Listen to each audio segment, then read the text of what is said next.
The moon hung full and watchful over the small cemetery outside Merrill Creek, Arizona. Its silver light caught on the weathered headstones, transforming them into pale sentinels in the darkness.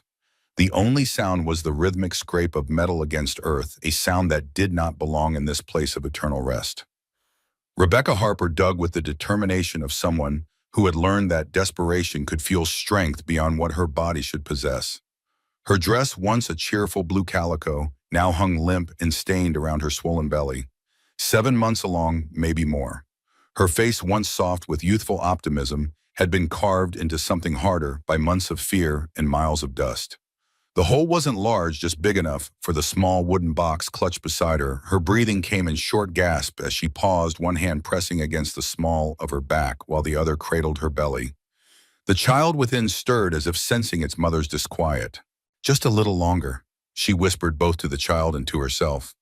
The wind shifted suddenly, carrying with it the scent of horses and leather. Rebecca froze, shovel still gripped in trembling hands. She wasn't alone. "Evening's an unusual time for gardening," came a voice from the shadows. Low and quiet, but it carried across the stillness like a gunshot. Rebecca spun, nearly losing her balance as her foot slipped on the loose dirt. The shovel came up defensively, though her arms shook with the effort of holding it. The figure stepped forward, and moonlight revealed a tall man with broad shoulders narrowed by years of solitary work. Nathan Caldwell, owner of the small horse ranch beyond the ridge. Everyone in the territory knew of him, though few knew him. He'd kept to himself since settling here 5 years back. "Stay away," Rebecca warned, voice steadier than her hands. Nathan didn't advance further. His eyes, the color of storm clouds, moved from her face to her belly, then to the small wooden box at her feet. His expression remained unchanged, unreadable in the half-light. "Night's no time for pregnant women to be digging in graveyards," he said simply. "Especially not alone." Rebecca's grip tightened on the shovel. "I don't need help." Didn't offer any. Nathan shifted, his weight hat pulled low over his eyes, just making an observation. For a long moment they remained frozen in their standoff. Rebecca with her shovel raised, Nathan watching with those quiet, assessing eyes. Then something in his posture changed, softened almost imperceptibly. "Town's 3 miles that way," he said, nodding eastward. "Though folks there aren't fond of nighttime visitors with secrets."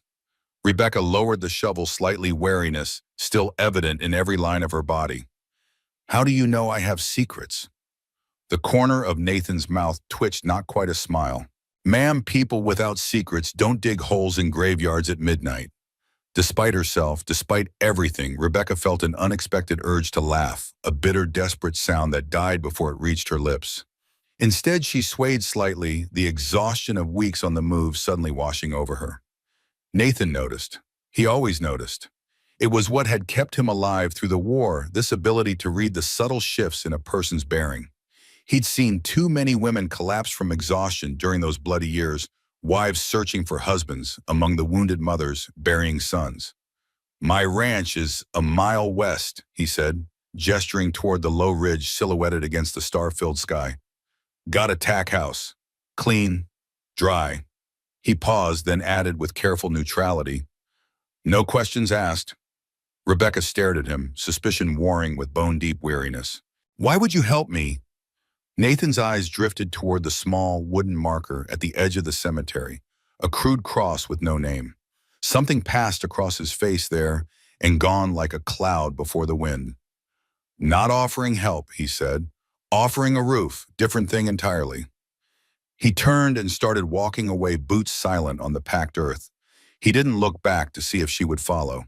Didn't need to.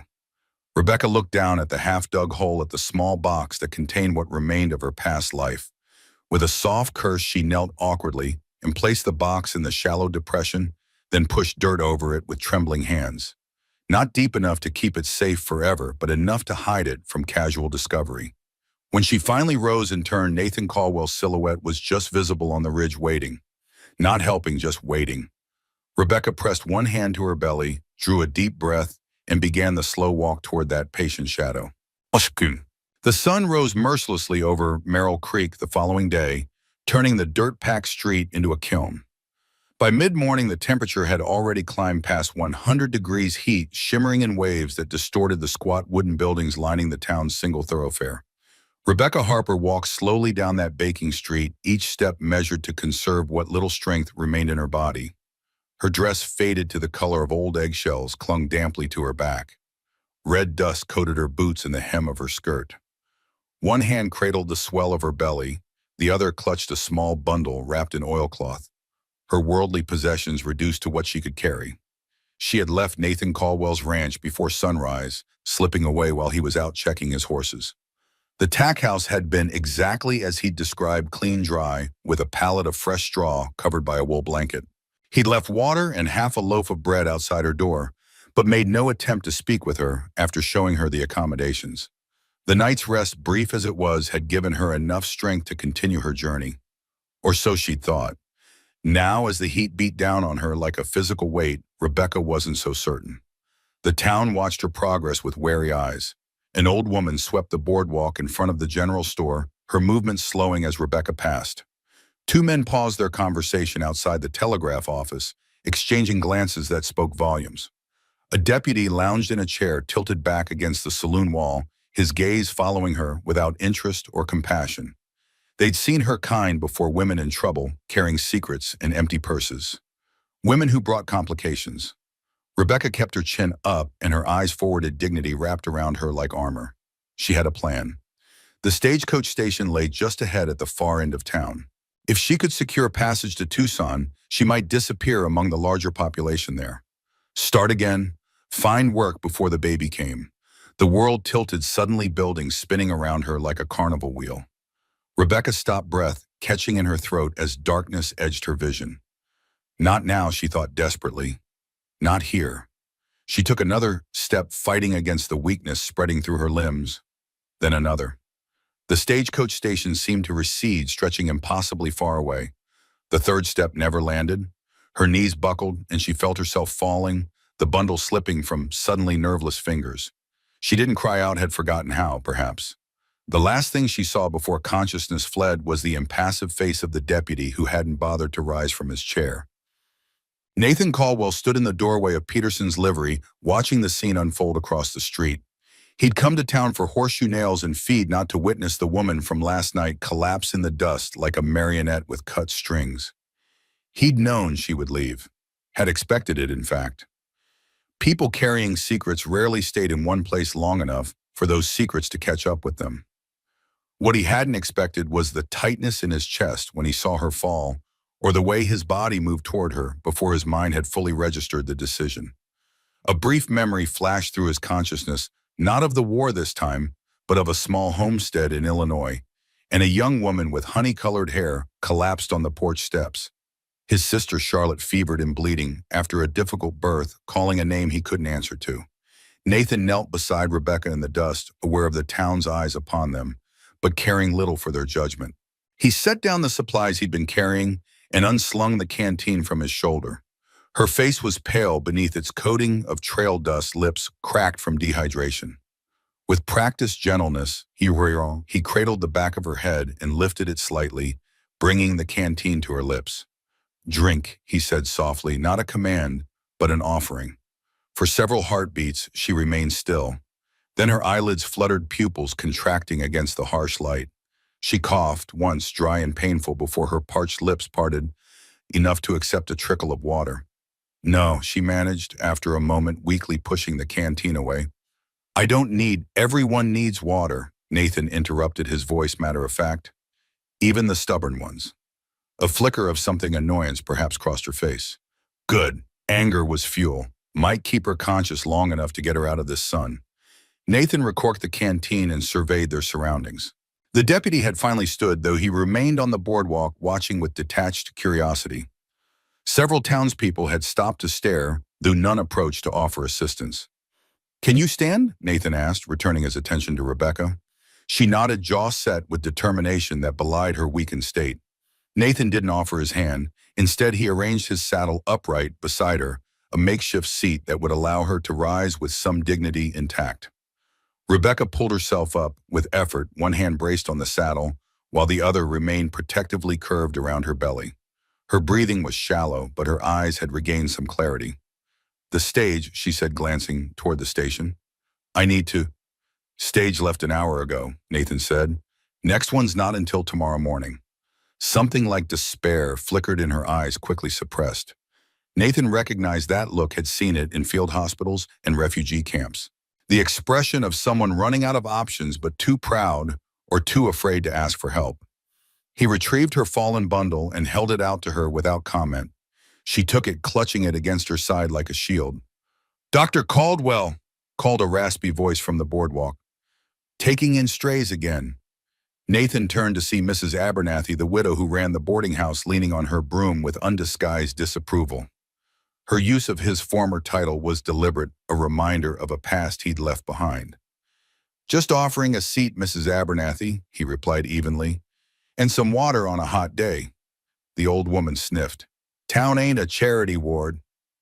Her eyes narrowed as they settled on Rebecca. "Sheriff won't take kindly to vagrants, especially not her sort." Rebecca stiffened beside him, color rising in her pale cheeks. Before she could speak, Nathan straightened to his full height, shoulders squared.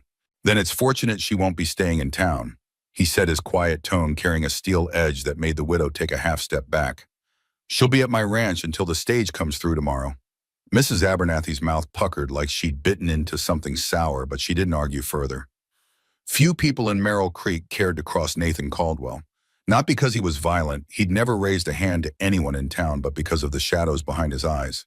The kind of shadows that spoke of things seen that couldn't be unseen. Nathan gathered his supplies and nodded toward his horses tethered outside the livery. "If you're coming, we should go before the heat gets worse." Rebecca hesitated, visibly calculating her limited options. Stay in a hostile town with no money and nowhere to sleep, or accept temporary shelter from a stranger who thus far had asked nothing in return. "I can pay my way," she said finally, voice low but firm. "I'm not looking for charity." Nathan's expression didn't change. "Never said you were." He turned and walked toward his horses, leaving her to follow or not, as she chose. After a moment's hesitation, Rebecca Harper gathered what remained of her strength and walked after him, head held high, despite the whispers that followed them down the street. The ride back to Nathan's ranch passed in silence, broken only by the creak of leather and the steady rhythm of hoofbeats against packed earth. Rebecca sat atop Nathan's pack horse, a gentle mare with a white blaze down her muzzle. He'd insisted she ride not out of chivalry, but practicality.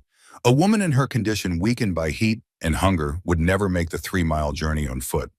She'd stopped arguing after the first half-mile when another wave of dizziness had nearly unseated her. Nathan had steadied her with a hand on her arm, then immediately withdrawn when she'd regained her balance. His touch had been impersonal, clinical almost. The touch of someone who had handled the ill and injured, yet maintained a careful distance. The ranch appeared as they crested a low rise, a modest spread, nestled against the base of red rock cliffs that provided shade during the hottest part of the day. The main house was single-story, built of adobe, with a wooden porch wrapped around two sides. A barn stood nearby, its weathered boards bleached silver gray by years of sun. Beyond it lay two smaller outbuildings, a corral containing several horses and a windmill that turned lazily in the afternoon breeze. It wasn't large or grand, but everything about it spoke of care and purpose. No peeling paint, no sagging fences, no broken windows. A place maintained by someone who respected the harsh land enough to prepare for its challenges. As they approached, Rebecca noticed a small garden beside the house, protected from the worst of the elements by a rough stone wall. Vegetables grew in neat rows, defying the desert's attempt to reclaim the cultivated earth. Near the edge of the property, just visible beyond the barn, stood two wooden crosses, the small cemetery she'd glimpsed when passing through last night.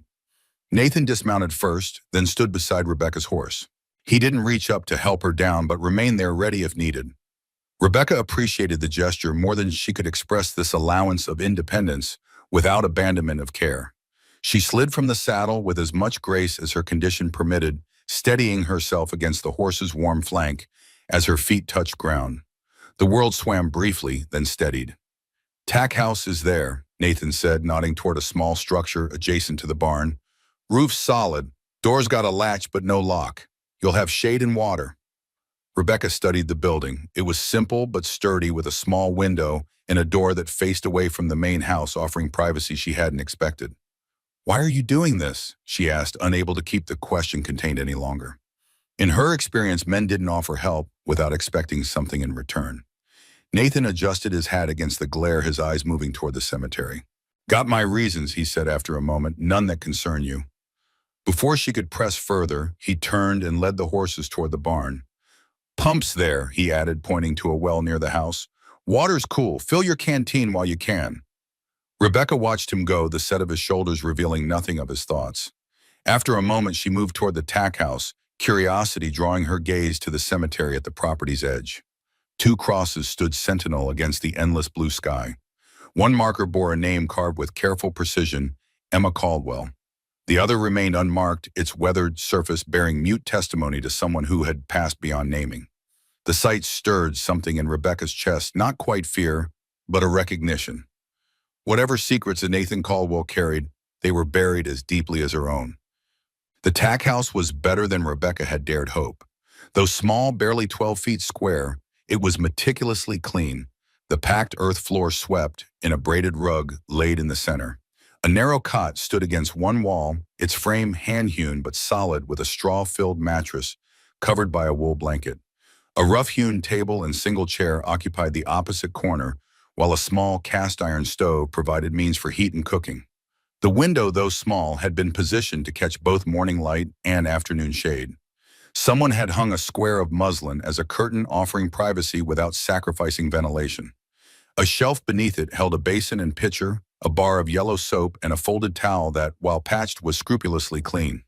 It was not luxury by any measure, but to Rebecca, who had spent weeks sleeping in barns and under wagons, it seemed an impossible comfort.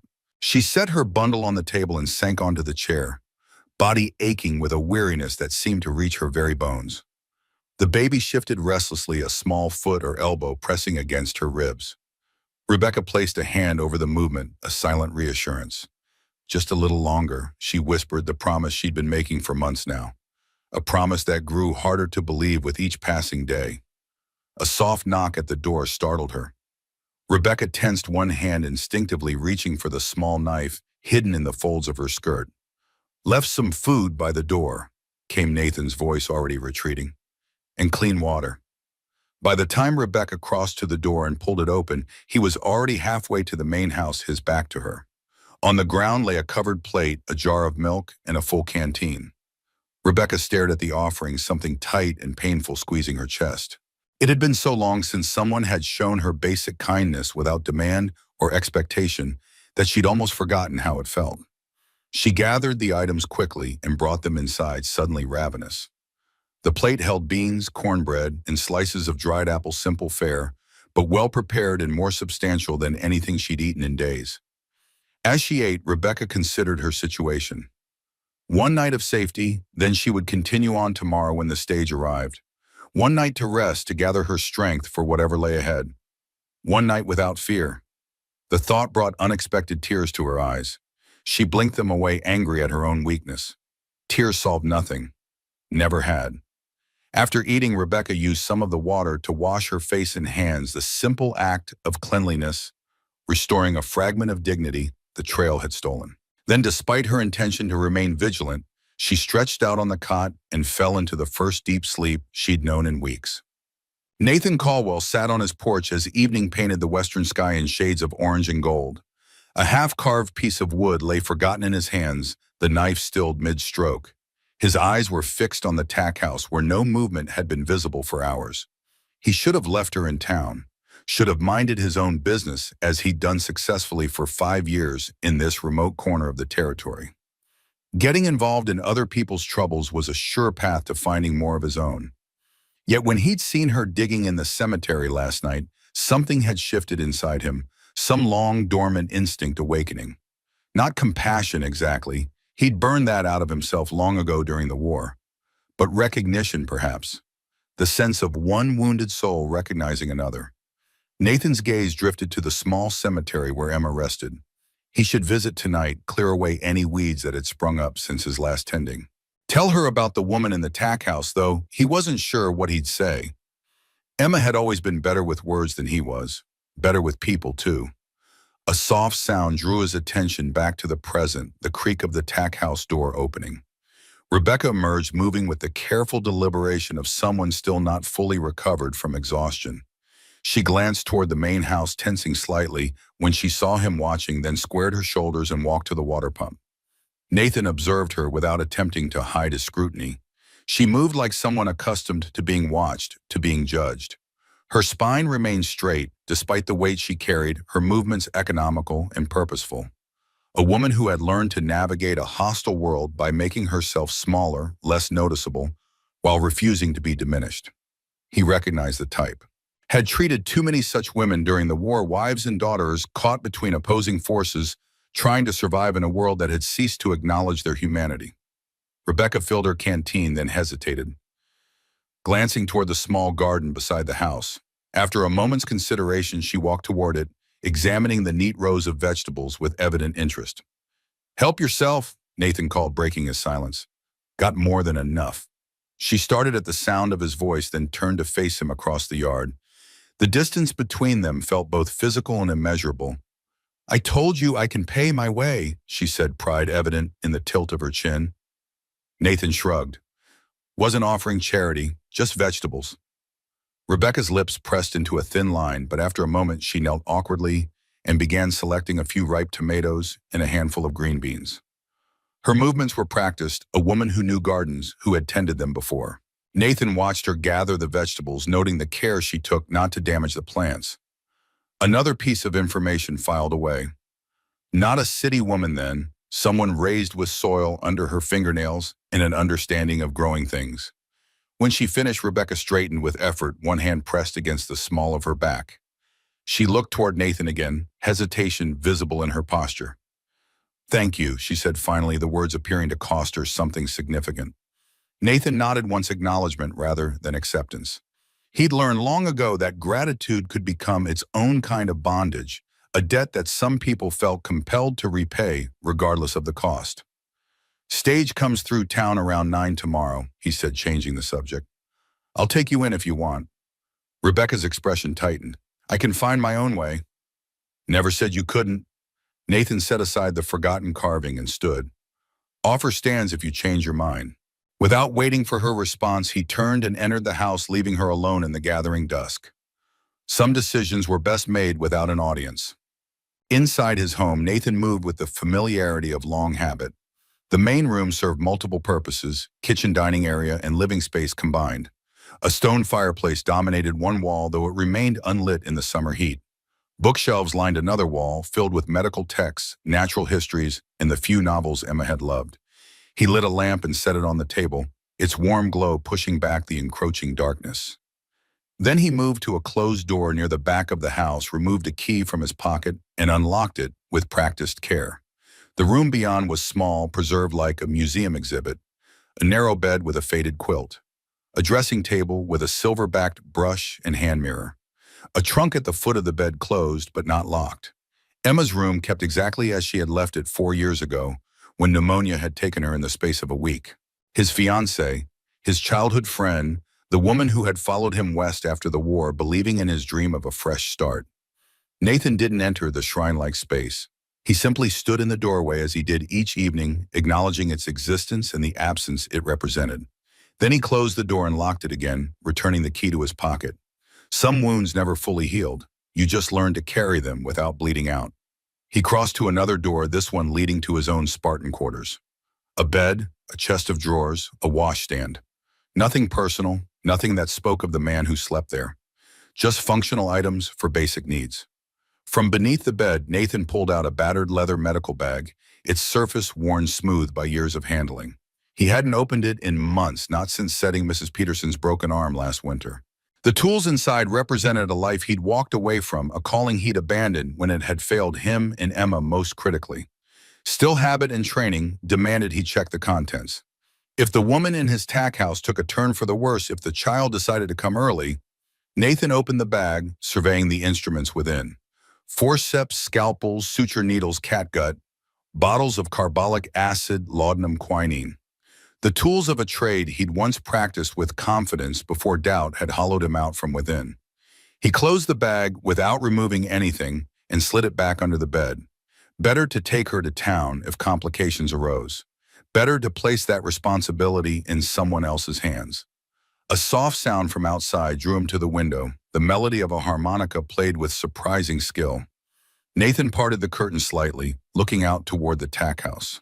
Rebecca sat on the small bench outside her temporary lodging, face tilted toward the star-strewn sky as her fingers moved over the instrument. The tune was melancholy, speaking of longing and loss in a way words seldom could. And another piece of information, another glimpse beneath the armor she wore so carefully. Nathan let the curtain fall back into place and moved away from the window, unwilling to intrude further on what was clearly a private moment. As he prepared for sleep, the haunting melody continued, weaving through the night air like a spirit seeking rest. It followed him into uneasy dreams, where Emma's face blurred with that of his sister Charlotte, and both called to him from beyond a divide he could not cross. Dawn found Rebecca already awake, sitting on the edge of the cot as she contemplated the day ahead. Sleep had come in fitful bursts, disturbed by the child's restless movements and dreams that left her heart racing upon waking. Today she would board the stage to Tucson, using the last of her carefully hoarded money for passage. What would happen after that remained uncertain, a question she pushed aside whenever it arose. One step at a time, one day at a time. That was how survival worked. She gathered her few possessions, folding the threadbare dress and worn shawl into her bundle, alongside the harmonica that had been her father's. The instrument was perhaps the only thing of value she owned, yet she'd never considered selling it even in her most desperate moments. Some anchors to the past were worth their weight. A soft knock at the door interrupted her preparations. Rebecca tensed, then forced herself to relax. If Nathan Caldwell had meant her harm, he'd had ample opportunity during the night. She opened the door to find a covered plate on the ground, steam rising from beneath the cloth that covered it. Beside it sat a cup of coffee, still hot enough to send tendrils of vapor into the cool morning air. Nathan himself was nowhere in sight, though sounds of activity came from the barn. Rebecca brought the breakfast inside, discovering eggs, bacon, and more of the cornbread from yesterday. Simple food, but prepared with care. As she ate, Rebecca considered the man who had, for reasons she still didn't understand, offered her sanctuary. Nathan Caldwell was a puzzle, a former doctor who now raised horses in the middle of nowhere. A man who kept one room perpetually locked, who visited a small cemetery each evening as darkness fell. A solitary figure who nevertheless maintained a garden large enough to feed several people, and who had a tack house clean and ready for unexpected guests. A man with secrets just as she had. Rebecca finished her meal and stepped outside, the morning sun already warming the air despite the early hour. Nathan stood by the corral watching as a young colt pranced around its mother. He turned at the sound of her approach, his expression as unreadable as ever. "I've decided to take you up on your offer," Rebecca said without preamble, "for the ride to town." Nathan nodded once as if he'd expected nothing else. "Leaving in an hour," he replied. "Need to deliver a horse to the blacksmith while I'm there." Rebecca glanced toward the house, then back to Nathan. "I'd like to repay your hospitality," she said formally, "for the food and lodging." Something that might have been amusement flickered in Nathan's eyes.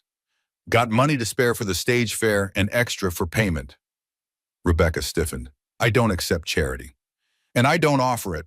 Nathan turned his attention back to the horses. "You want to repay something, gather eggs from the coop behind the house. 6 hens, should be at least 4 eggs. I'll cook them when I get back from town." Rebecca blinked momentarily, thrown by the practical request.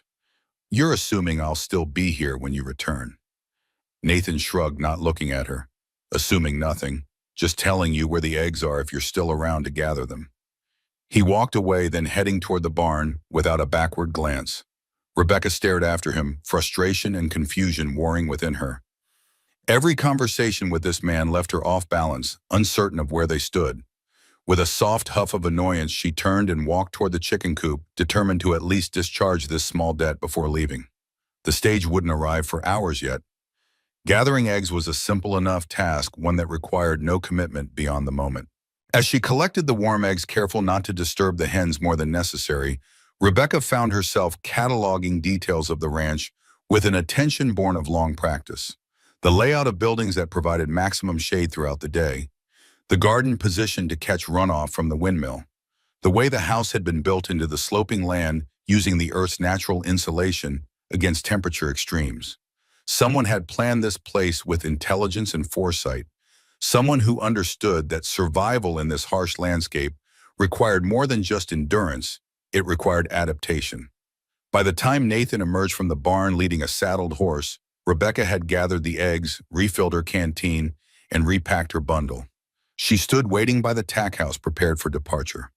Nathan mounted without speaking, then extended a hand toward her, not an invitation, but offering practical assistance. Rebecca hesitated only briefly before accepting the help, allowing him to pull her up behind him on the horse's broad back. "Hold on," he said, the first words he'd spoken since their earlier exchange. Rebecca placed her hands lightly on his waist, maintaining as much distance as the shared saddle allowed. As they set off toward town, she kept her gaze fixed on the trail ahead, trying to ignore the unfamiliar intimacy of riding double with a stranger. Yet as the miles passed beneath the horse's steady hooves, Rebecca found herself noticing things she hadn't during yesterday's journey. The way Nathan automatically adjusted his posture to accommodate her weight and balance. The careful pace he set, neither too jarring nor too slow. The subtle guidance he provided when they traversed rougher terrain, a hand briefly covering hers to indicate when to lean or shift. Small considerations that spoke of awareness of care taken without drawing attention to itself. By the time they reached the outskirts of Merrill Creek, Rebecca had revised her assessment of Nathan Caldwell yet again. Whatever his secrets, whatever shadows haunted his eyes, he was a man who paid attention to details, who saw needs without requiring them to be voiced. In her experience, such men were rare indeed. The stagecoach station in Merrill Creek consisted of a single room attached to the general store with a covered platform where passengers could wait out of the direct sun. As Nathan and Rebecca arrived, the platform stood empty, save for a single figure, a well-dressed man in a black suit and bowler hat, looking decidedly out of place in the dusty frontier town. Nathan felt Rebecca stiffen behind him, her fingers tightening almost imperceptibly on his waist. He slowed the horse, assessing the stranger with the automatic wariness of someone who had learned to identify threats at a distance. The man was tall and lean, with the pale complexion of someone who spent most of his time indoors. His suit, though dusty from travel, was of good quality, as were his polished boots. A watch chain glinted against his vest, and a ring with some kind of seal adorned one manicured hand. Not a typical traveler on this remote stage line. Not a typical visitor to Merrill Creek. "Know him?" Nathan asked quietly, pitching his voice so only Rebecca could hear. "No," she replied, but the tension in her body told a different story. Nathan didn't press. Everyone had the right to their own secrets, their own fears. He guided the horse toward the hitch rail on the opposite side of the street, positioning it so that the animal's bulk provided some concealment for Rebecca as she dismounted. "Stage is late," he observed, scanning the empty road that led into town. "Probably won't be here for another hour if it's coming at all." Rebecca glanced toward the waiting stranger, then back to Nathan. "I should get a ticket," she said, voice steadier than her pale face suggested. Nathan nodded. "I'll see to the horse, then join you." It wasn't an offer of protection, not exactly, but the slight relaxation of Rebecca's shoulders suggested she understood the implicit support. As she crossed the street, head held high, despite her obvious unease, Nathan led his horse toward the water trough. From this position, he could observe both Rebecca and the stranger without being obvious about his scrutiny. The man in the bowler hat looked up as Rebecca approached the station door. For a moment, he showed no reaction. Then his posture changed, a sudden alertness that reminded Nathan of a hunting dog catching a scent. "Mrs. Richardson," the man called, stepping forward with a smile that didn't reach his eyes. "Rebecca Richardson." Rebecca froze, one hand instinctively moving to her belly in a protective gesture. "I'm sorry," she said, voice carrying clearly in the quiet street. "You're mistaken. My name is Harper." The man's smile widened, revealing teeth too perfect to be anything but false. "I'm afraid there's no mistake, Mrs. Richardson. I'm Ezra Hammond, attorney for the Richardson family." He tipped his bowler hat in a gesture of mock courtesy. "I've been looking for you for quite some time." Nathan tensed, hand dropping to rest on the knife at his belt, not reaching for it, not yet, but ready. Rebecca straightened her spine, facing the attorney with a composure that spoke of practice in difficult situations. "As I said, my name is Harper, Rebecca Harper. I've never heard of any Richardson family." Hammond chuckled, the sound devoid of genuine amusement. "Come now, Mrs. Richardson. Your husband Thomas may have met an unfortunate end, but his family still considers you and your unborn child very much their concern." A muscle twitched in Rebecca's jaw, the only visible sign of emotion. "My husband is dead. I owe his family nothing. On the contrary, Hammond withdrew a folded document from his coat pocket. As Thomas's widow, you are entitled to certain provisions, and the child you carry, the Richardson heir, is of particular interest to the family. Rebecca's face had gone completely white, but her voice remained steady. The child is mine alone. Hammond's expression hardened. I'm afraid the law disagrees, as does the Richardson family. They're prepared to be quite generous provided you return with me to San Francisco and allow them to ensure proper care for both you and the child. Nathan had heard enough. He secured his horse and crossed the street, moving with the quiet purpose that had once carried him through battlefield hospitals. He positioned himself beside Rebecca, not touching her, but close enough to provide a physical barrier between her and the attorney. Lady said she's not interested, he stated, voice low but carrying a weight of authority that came from years of giving orders in chaotic situations. Hammond's gaze flicked to Nathan, dismissing him after a cursory assessment. This is a private matter, sir. I suggest you continue about your business. My business is here, Nathan replied evenly. And it seems to me the lady has made her position clear.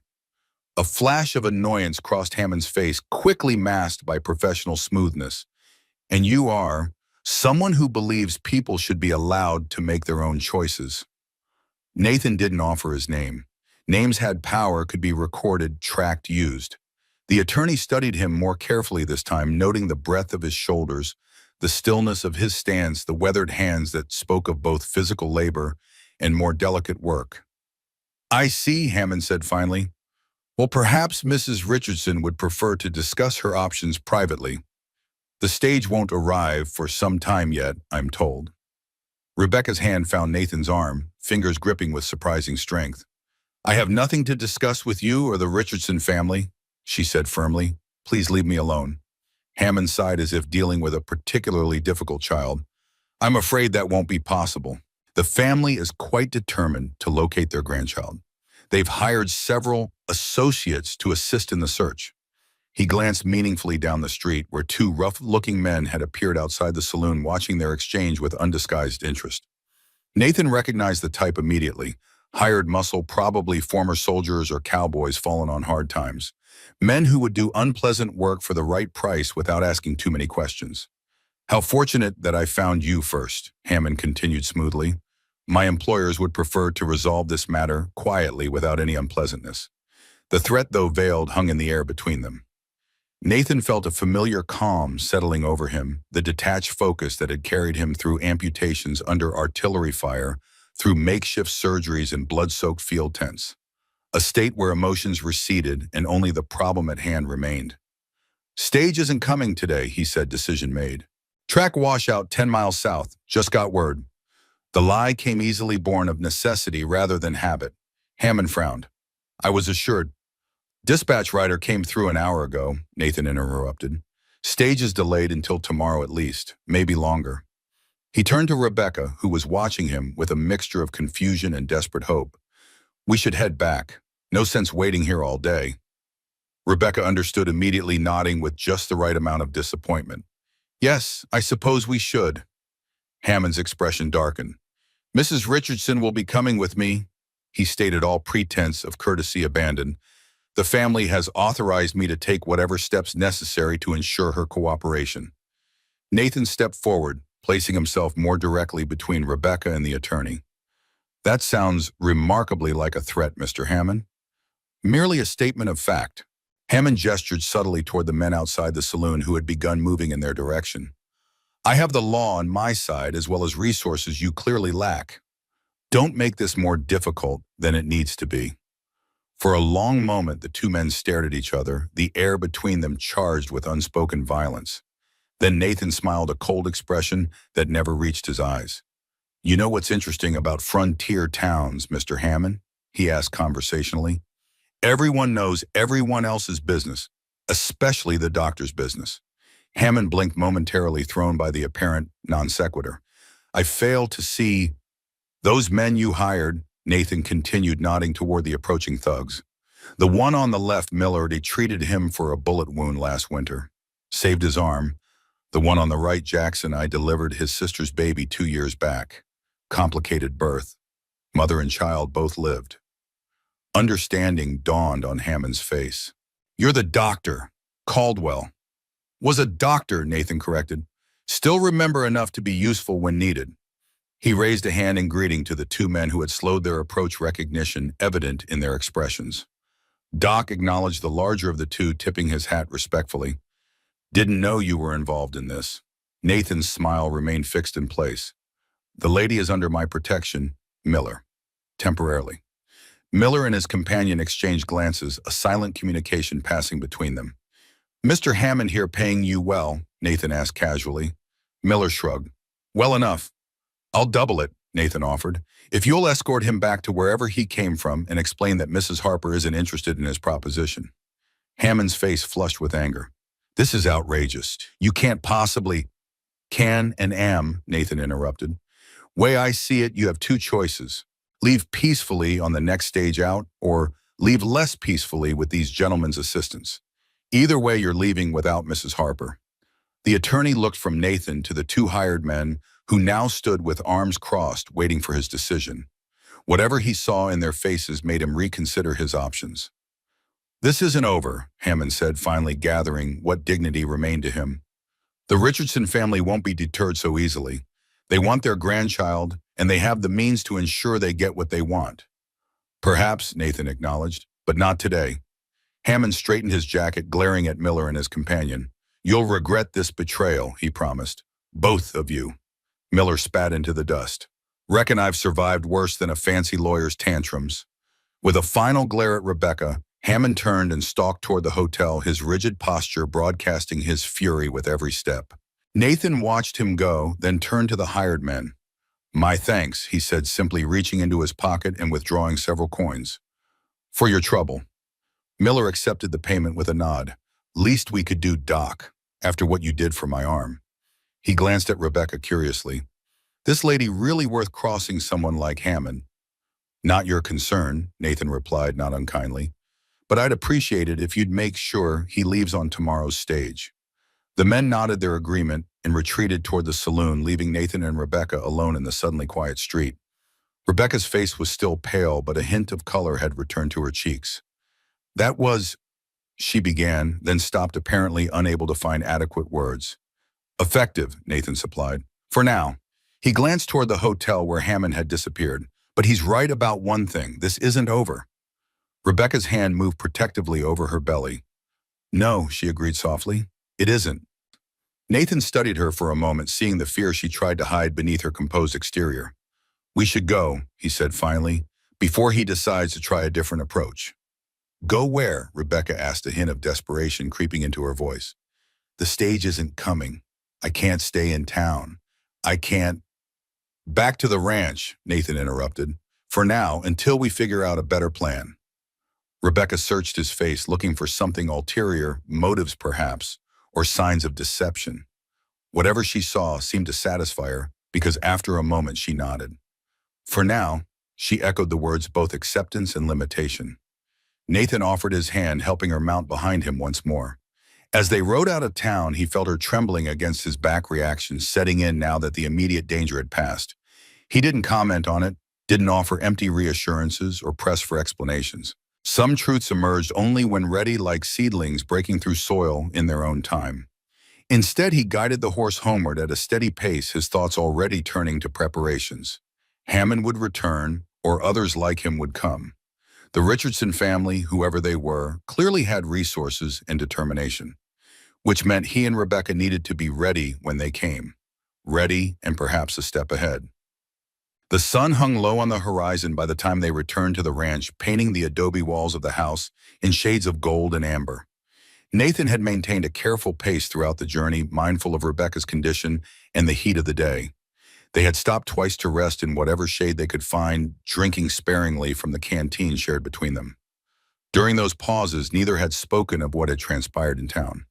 Rebecca sat with her back against a rock or tree, eyes closed, as if gathering strength.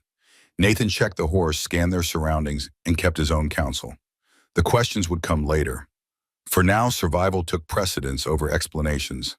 As they approached the ranch, Rebecca stirred behind him, straightening from the slight slump she had fallen into during the final miles. I need to tell you, she began, voice low and measured. About Hammond, about the Richardsons. Nathan shook his head slightly. Not yet, he replied. Rest first, food, then talk. He felt rather than saw her nod of agreement, her forehead briefly touching his shoulder in a gesture of either gratitude or simple exhaustion. Either way, it spoke of a trust he wasn't certain he deserved. They dismounted near the barn, Rebecca moving with the careful deliberation of someone conserving limited energy. Nathan led the horse inside, removing saddle and bridle with practiced efficiency before returning to find Rebecca still standing where he'd left her gaze fixed on the distant horizon. Something coming, he asked, following her line of sight. Rebecca shook her head slowly. No, just remembering. She turned to face him, shadows gathering in her eyes as the day's light faded. Why did you help me? The truth this time. Nathan considered his response carefully, weighing truth against privacy. Everyone deserves a choice, he said finally. Hammond wasn't offering one. It wasn't the whole truth, but it wasn't a lie either. Just a fragment of a larger picture he wasn't ready to reveal in its entirety. Rebecca studied him for a long moment, then nodded as if he'd confirmed something she'd already suspected. Thank you, she said simply, for the choice. Before Nathan could respond, she turned and walked toward the tack house, back straight, despite the weariness evident in every line of her body. He watched her go, struck by the resilience that kept her moving forward when most would have collapsed under the weight of circumstances. Inside the main house, Nathan moved methodically through his evening routine. He stoked the stove, put water on to boil, and began preparing a simple meal from the supplies on hand. Beans, salt, pork, the last of yesterday's cornbread.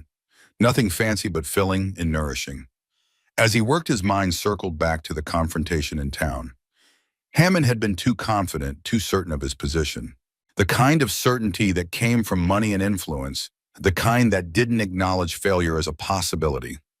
The Richardson family, whoever they were, clearly had both in abundance, which meant they wouldn't stop with one failed attempt to retrieve Rebecca and her unborn child.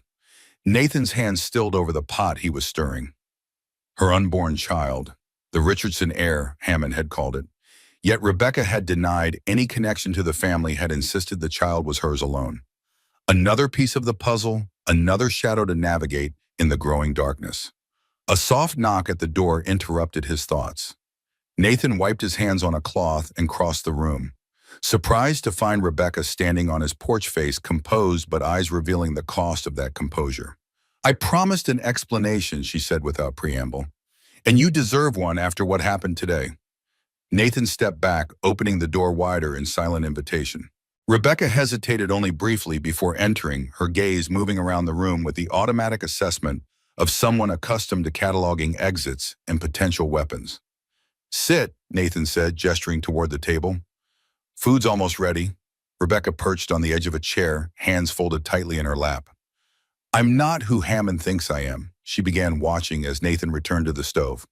Or rather, I am, but not in the way he believes. Nathan nodded, allowing her to proceed at her own pace as he dished beans into 2 bowls. I was married to Thomas Richardson, Rebecca continued, voice steady despite the tension visible in her shoulders. For 8 months. He died 6 weeks ago in a raid on the freight caravan he was traveling with. She accepted the bowl Nathan placed before her with a murmured thanks, but made no move to eat. His family is influential. Banking interests in San Francisco, mining operations throughout the territory. Thomas was their only son, their heir. Rebecca's hand moved to her belly in what appeared to be an unconscious gesture. When they learned I was carrying his child, they sent Hammond to find me, to bring me back to San Francisco where they could ensure the baby would be raised as a proper Richardson. Nathan sat across from her, his own food momentarily forgotten. And you ran. It wasn't a question, but Rebecca nodded anyway. They wanted to control me, to dictate how I lived, how the child would be raised. Thomas's mother made it very clear that while they needed me until the birth afterward, she trailed off, the implication clear. Afterward, she would become irrelevant, a necessary vessel, nothing more. So you disappeared, Nathan concluded. Changed your name back to Harper, headed east instead of west. Yes, Rebecca finally picked up her spoon, stirring the beans without eating. I thought if I could reach Tucson, then perhaps continue on to Texas or Louisiana, I could disappear completely. Start over somewhere they wouldn't think to look. Why not tell Hammond the truth, Nathan asked, that you don't want their interference, their control? Rebecca's laugh held no humor. The Richardsons don't accept refusal, Dr. Caldwell. They're accustomed to getting what they want by whatever means necessary. Her eyes met his unflinching. Thomas taught me that lesson quite thoroughly during our marriage. Understanding dawned cold and clarifying. He hurt you. Rebecca's gaze dropped to her bowl, not in ways that left visible marks. Thomas preferred subtler methods: isolation, manipulation, control. She drew a deep breath. The perfect Richardson heir groomed from birth to continue the family legacy. Nathan felt a familiar anger stirring the same righteous fury that had driven him through battlefields and field hospitals, confronting suffering he could sometimes ease, but never fully eliminate.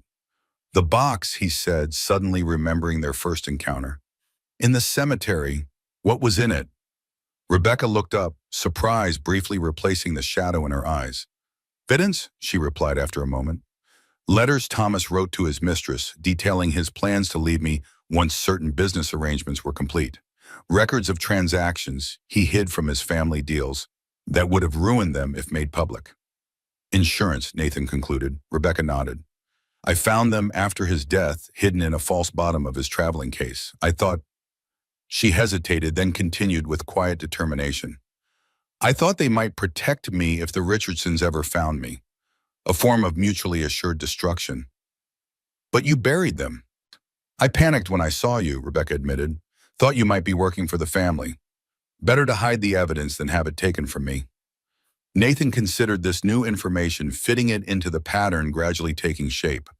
You'll need to retrieve it, he said finally, tomorrow when it's safe.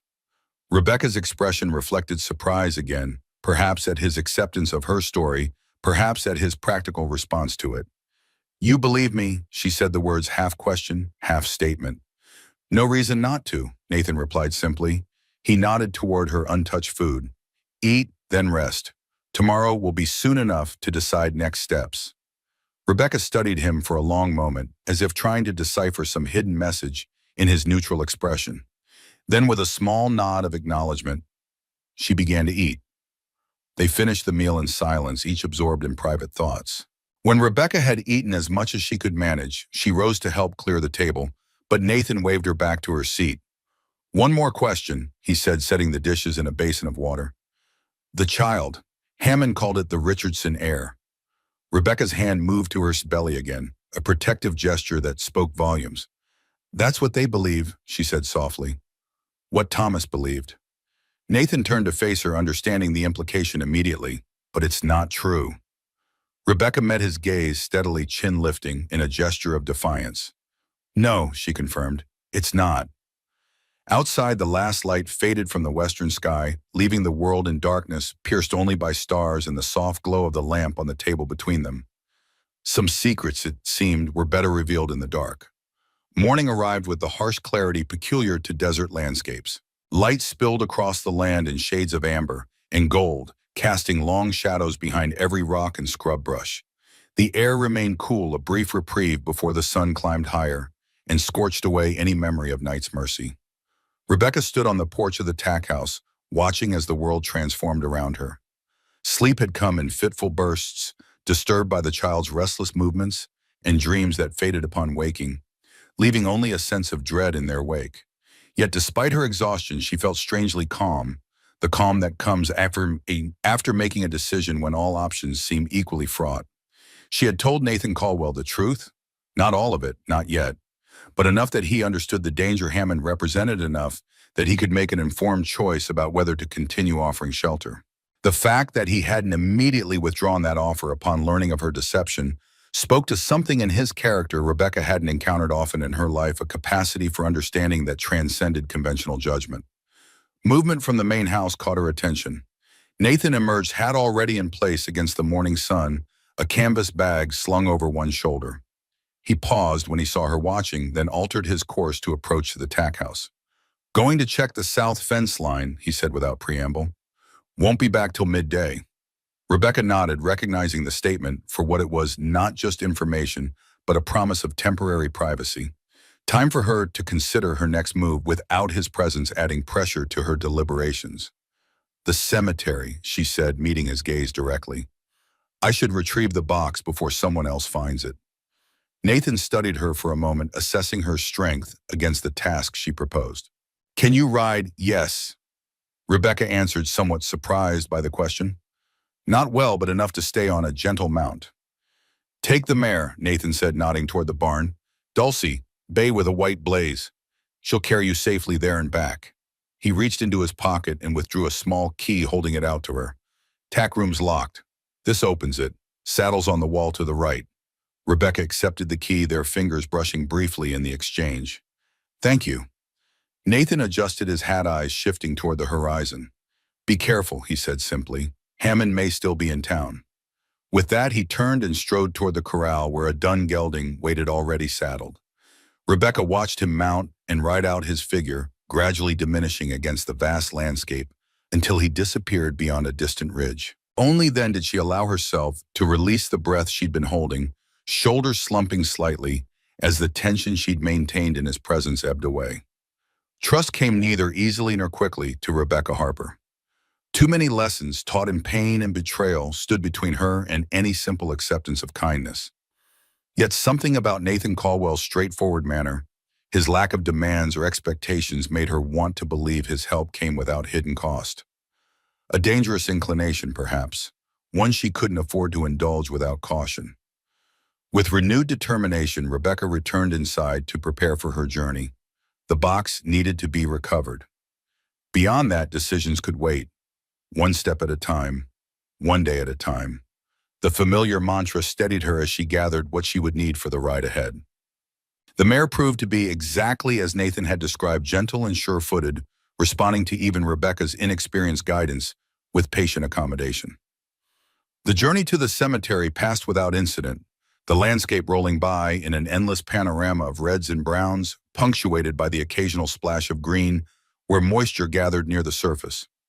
Rebecca dismounted awkwardly at the cemetery's edge, tethering Dulcie to a stunted juniper before making her way among the weathered markers. Most bore names long forgotten by all but their descendants, dates spanning the territory's brief history of white settlement. A few newer graves stood out, their earth still darker than the surrounding soil. The spot where she had buried the box lay near the eastern edge beneath the spreading branches of a cottonwood tree. Rebecca knelt carefully, mindful of her growing belly, and began to dig with the small trowel she'd brought from Nathan's garden shed. The soil yielded easily, still loose from her previous excavation. Within minutes, her fingers brushed against smooth wood. She worked more carefully, then clearing away the remaining dirt until she could lift the box free. It was a simple thing, a cigar box reinforced with brass corner pieces, its surface darkened with age and handling.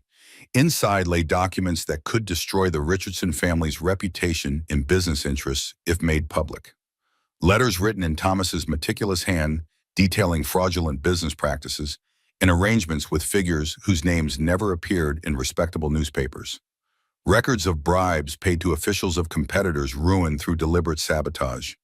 And the most damning of all correspondence, with a woman in San Francisco outlining his plan to abandon his tedious wife, once certain financial matters were settled, ensuring that none of his family's wealth would follow her when he left. Insurance, Rebecca had called it when explaining to Nathan, a shield against the Richardson family's reach.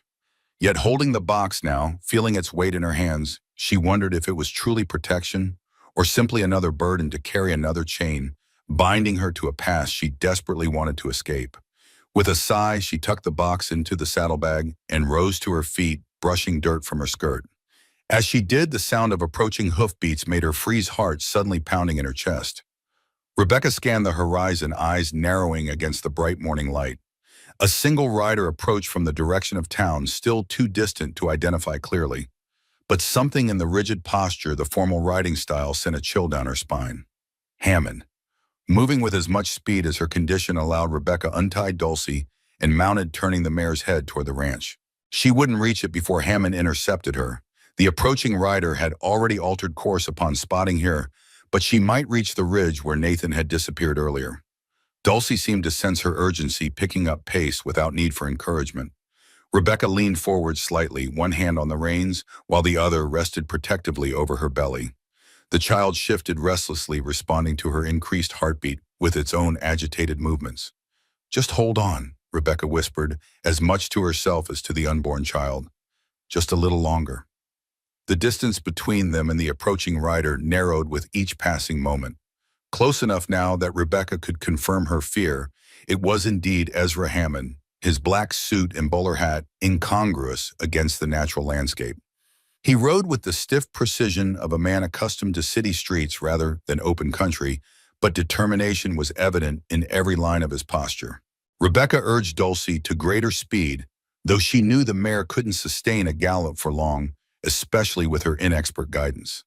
The ridge that marked the boundary of Nathan's property loomed ahead, still too distant for comfort. Hammond was gaining ground, his mount fresher, and his riding skills, while unnatural, sufficient to close the gap between them. Rebecca heard him call her name, the sound carried on the wind that whipped past her ears. "Mrs. Richardson, stop this foolishness at once!" She didn't turn, didn't acknowledge his command.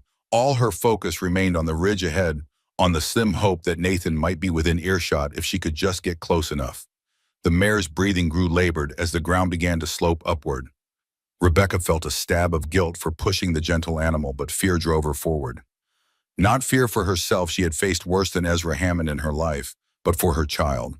For the future she was determined to provide, free from the Richardson family's influence and control. Hammond drew alongside her just as they crested the first rise, his horse cutting off Dulcie's path with practiced precision. The mare halted, sides heaving as Hammond's mount danced sideways to block any further progress. "Enough of this, Mrs. Richardson," Hammond said, voice tight with controlled anger. "You've led me on quite a chase, but it ends here, bio." Rebecca straightened in the saddle, chin lifting in the gesture of defiance that had become second nature during her marriage to Thomas. "My name is Harper," she stated coldly, "and I have no business with you or the Richardsons." Hammond's lips curved in a smile devoid of warmth. "Your stubbornness is becoming tiresome. The Richardson family has been more than patient, more than generous in their offer." He reached into his coat pocket and withdrew a folded document. "I have here a court order granting temporary guardianship of your unborn child to Mr. and Mrs. Elias Richardson, pending formal arrangements after the birth." Rebecca felt the blood drain from her face, though she maintained her outward composure through sheer force of will. "On what grounds?" "Mental instability," Hammond replied smoothly. "Abandonment of family responsibilities. Flight from legitimate authority." His smile widened slightly. "Your behavior since Thomas's death has provided ample evidence for such claims, I'm afraid." The casual cruelty of it, the calculated manipulation of law to serve wealth and power, was so familiar that Rebecca almost laughed. Thomas had employed similar tactics throughout their marriage, using his family's influence to isolate her, to ensure that any complaint she might raise would fall on deaf ears. "The document is worthless," she said finally, voice steady despite the fear clawing at her throat. "It was obtained under false pretenses with false information." Hammond shrugged, returning the paper to his pocket. "Perhaps, but it will serve its purpose until the matter can be properly adjudicated in San Francisco before judges well acquainted with the Richardson family's standing in the community." He extended his hand. "Now shall we proceed to town? I've arranged suitable accommodations until we can secure passage west." Rebecca stared at his outstretched hand, feeling the walls closing in around her, just as they had during those suffocating months of marriage. The familiar sensation of helplessness threatened to overwhelm her, to crush the hard-won independence she had fought for since fleeing the Richardson household. "No," she said, the word emerging with quiet force. "I will not go with you." Hammond's expression hardened. "I'm afraid you have no choice in the matter, Mrs. Richardson. If you won't come willingly, I am authorized to employ whatever methods necessary to ensure your cooperation." His hand moved toward his coat again, but before he could withdraw whatever threat it contained, a sharp voice cut through the tense silence. "That sounds remarkably like another threat, Mr. Hammond." Nathan Caldwell sat atop his gelding on the ridge above them, rifle balanced casually across his thighs. How long he had been there observing their confrontation, Rebecca couldn't guess, but the sight of him sent a wave of relief through her body, so powerful she had to grip the saddle horn to remain upright. Hammond turned slowly, his face betraying momentary surprise before settling back into practiced neutrality. "Dr. Caldwell, I was under the impression you had business elsewhere today." Finished early, Nathan replied, guiding his mount down the slope with unhurried confidence. He stopped when he drew, even with Rebecca, positioning himself slightly ahead of her mare. Found some things that needed my attention closer to home. His eyes met Rebecca's, briefly a silent question in their gray depths. She gave a small nod, answering without words. Yes, she had recovered the box. Yes, she was unharmed. Hammond watched this exchange with calculating eyes. This doesn't concern you, Doctor. It's a legal matter between Mrs. Richardson and her late husband's family. Seems to concern me plenty, Nathan responded mildly, considering you're trespassing on my land, threatening a guest under my protection. A muscle twitched in Hammond's jaw. I have legal authority. Not in this county, you don't. Nathan's tone remained conversational, though his hand rested with casual readiness near the rifle on his lap. Judge Franklin might recognize San Francisco court orders, but he generally takes a dim view of outsiders trying to enforce them without his approval. He smiled slightly, particularly when they involve coercing women in a delicate condition. Hammond's gaze flickered between Nathan and Rebecca, reassessing his position. After a moment, he straightened in his saddle, attempting to reclaim some measure of dignity. Very well. We'll do this properly through local channels. His eyes hardened as they settled on Rebecca. But make no mistake, Mrs. Richardson, the family will not rest until they secure what is rightfully theirs. You would be wise to consider their offer while it remains generous. Nathan shifted his weight slightly, drawing Hammond's attention. Threatening a lady isn't considered gentlemanly behavior in these parts, Mr. Hammond. His voice had dropped to a lower register, carrying an unmistakable warning despite its even tone. Might want to keep that in mind during your stay in our county. For a moment, the two men stared at each other, the air between them charged with potential violence. Then Hammond nodded stiffly, gathering his reins.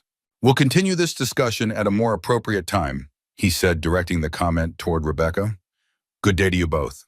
With a final sharp glance at Nathan, Hammond turned his horse and rode back toward town, his rigid posture betraying his tightly contained anger. Rebecca released a breath she hadn't realized she was holding, shoulders slumping slightly as tension drained from her body. Thank you, she said softly, the words inadequate for the magnitude of her relief. Nathan watched Hammond's retreating figure until it disappeared beyond a rise, then turned his attention to Rebecca. His eyes moved over her with quick assessment, noting the pallor of her skin and the slight tremor in her hands.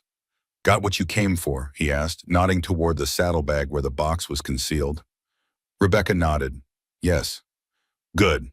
Nathan gestured toward the ranch, now visible in the distance. Let's get back. Hammond won't give up that easily, but he'll need time to regroup.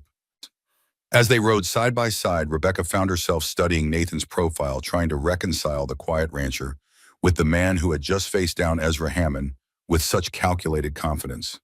There was more to Nathan Caldwell than he revealed, layers beneath the taciturn exterior that she was only beginning to glimpse.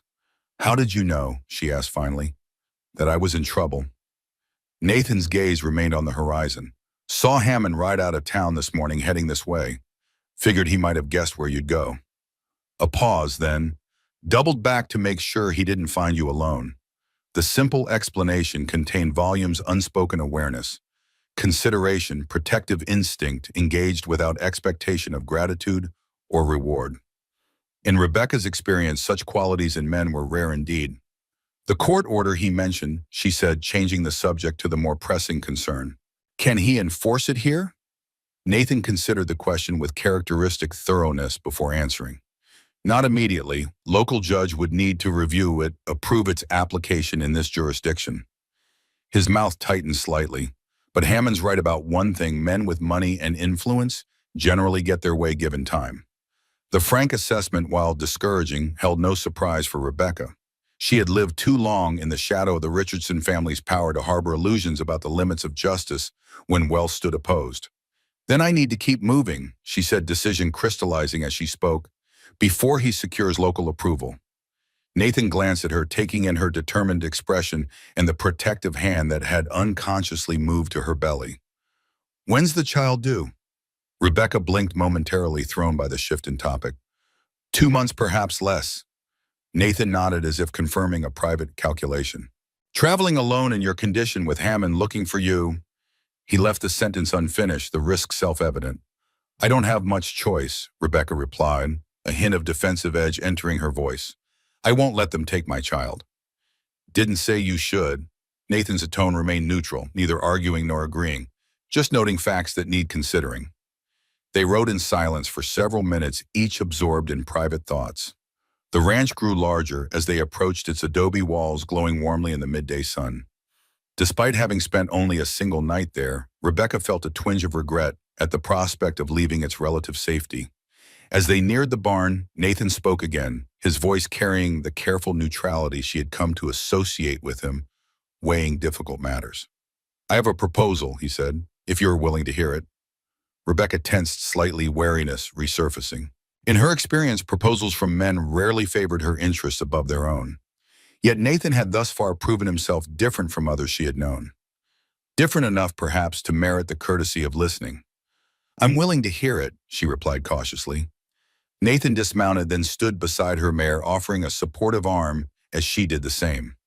Once she was safely on the ground, he stepped back, respecting the boundaries she maintained through habit and necessity.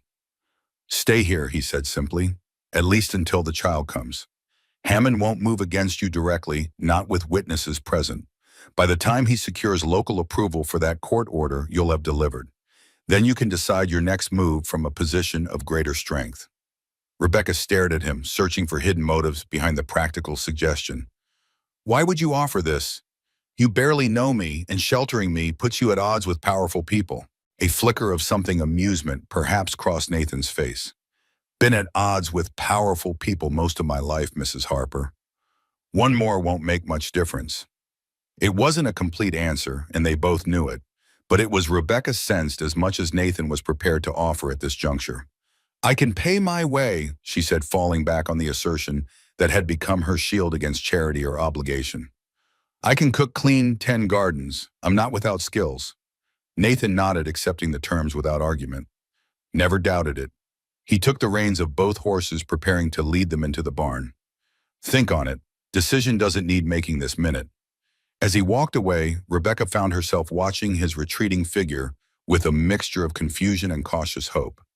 The offer he had extended provided a practical solution to her immediate dilemma, a temporary reprieve from Hammond's pursuit. Yet accepting it meant placing trust in a man she barely knew, binding her fate to his in ways she couldn't fully predict.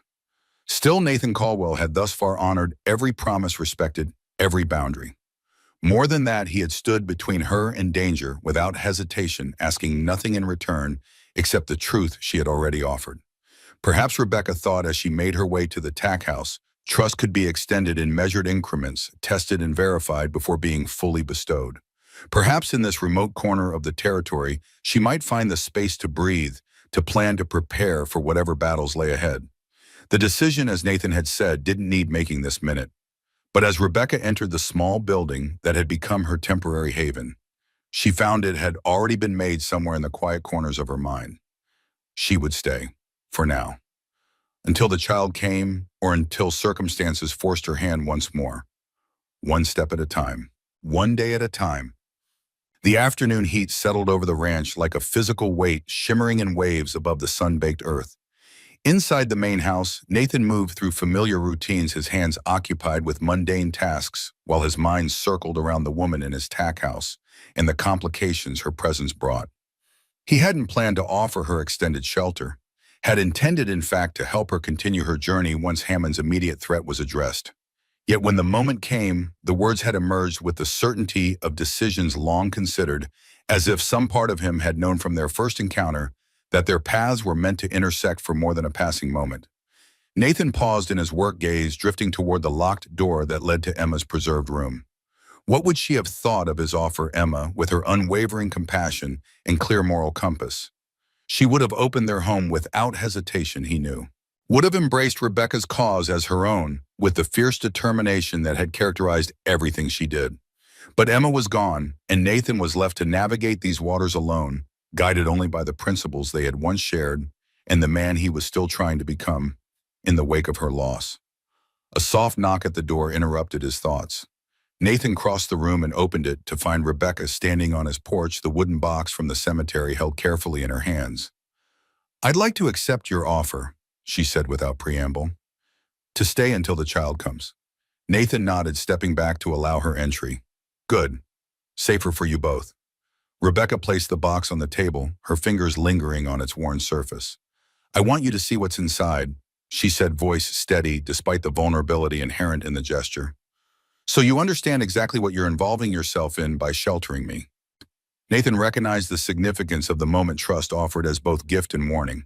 He moved to stand beside her, not touching, but close enough to view the contents as she opened the box. Inside lay several bundles of letters and documents neatly arranged and tied with string. Rebecca selected one and unfolded it, revealing a man's precise handwriting covering both sides of the page. Letters from Thomas to his mistress in San Francisco, she explained, handing it to Nathan. Read the section I've marked. Nathan took the letter, his expression unchanging, as he read the passage, indicated by a small pencil mark in the margin. My dear Isabel, arrangements proceed as planned. Once the Denver transaction is complete, I will have secured sufficient independent resources to extricate myself from both family obligations and my increasingly tedious marriage. Father remains oblivious to my activities, believing me fully devoted to expanding the family's legitimate enterprises. The old fool's blindness serves our purposes well. My wife suspects nothing occupied, as she is, with domestic trivialities and her pathetic attempts to secure my affection. Her condition ensures she remains dependent upon my goodwill, a circumstance I have cultivated with care. When the time comes to depart, she will be left with nothing save the child she so desperately wanted, a hollow victory that will sustain me during any moments of residual guilt. Soon, my love, we shall begin our life together, unburdened by the constraints that have separated us these many months. Nathan returned the letter to Rebecca, his jaw tightening almost imperceptibly as he processed its contents. He intended to abandon you, he said, the statement flat and uninfected. Yes. Rebecca refolded the letter with careful precision. After using me to produce an heir that would satisfy his parents while he conducted his affairs elsewhere. Her voice remained steady, though a slight tremor in her hands betrayed the emotional toll of revisiting these painful truths. I found these after his death, hidden in a compartment of his traveling case. She selected another document from the box, this one bearing an official seal. This is perhaps more dangerous. Records of bribes Thomas paid to territorial officials to secure mining rights on land illegally seized from Apache tribes. The Richardsons' fortune is built on such transactions documented here in Thomas's own hand, with dates, amounts, and recipients clearly identified. Nathan studied the document, recognizing names of prominent officials throughout the territory. This would destroy them, he said quietly, if made public. Yes. Rebecca returned the paper to the box and closed the lid. Now you understand why they're so determined to find me. It's not just the child they want, though, that remains their primary concern. It's these documents and the threat they represent to the Richardson Empire. Nathan's eyes met hers, gray and steady in the afternoon light. You could have used these, bargained for your freedom. I considered it, Rebecca admitted, but Thomas had already taught me the danger of trusting the Richardsons' promises. They would agree to any terms, then eliminate the threat once I was back within their reach. She shook her head slightly. No, these are insurance of last resort. Protection only if all else fails. The assessment was coldly practical, devoid of the moral hesitation that might have troubled someone less acquainted with survival's harsh necessities. Nathan found himself respecting both her clarity and her restraint. She had the means to destroy her enemies, yet held back from unleashing a power that, once released, could not be recalled. The box stays with you, he said after a moment. Safer that way. Rebecca nodded, reclaiming the container and its dangerous contents. Thank you for understanding. Nathan moved toward the stove where a pot of coffee simmered. Hungry, he asked, changing the subject with characteristic abruptness. The corner of Rebecca's mouth twitched, not quite a smile, but an acknowledgement of the shift in focus. Yes, actually, I find myself hungry quite often these days. Nathan poured 2 cups of coffee, then began gathering ingredients for a simple meal. Rebecca watched him for a moment before moving to assist, her hands automatically reaching for tasks that needed doing. They worked together in companionable silence, establishing a rhythm that required no discussion or negotiation.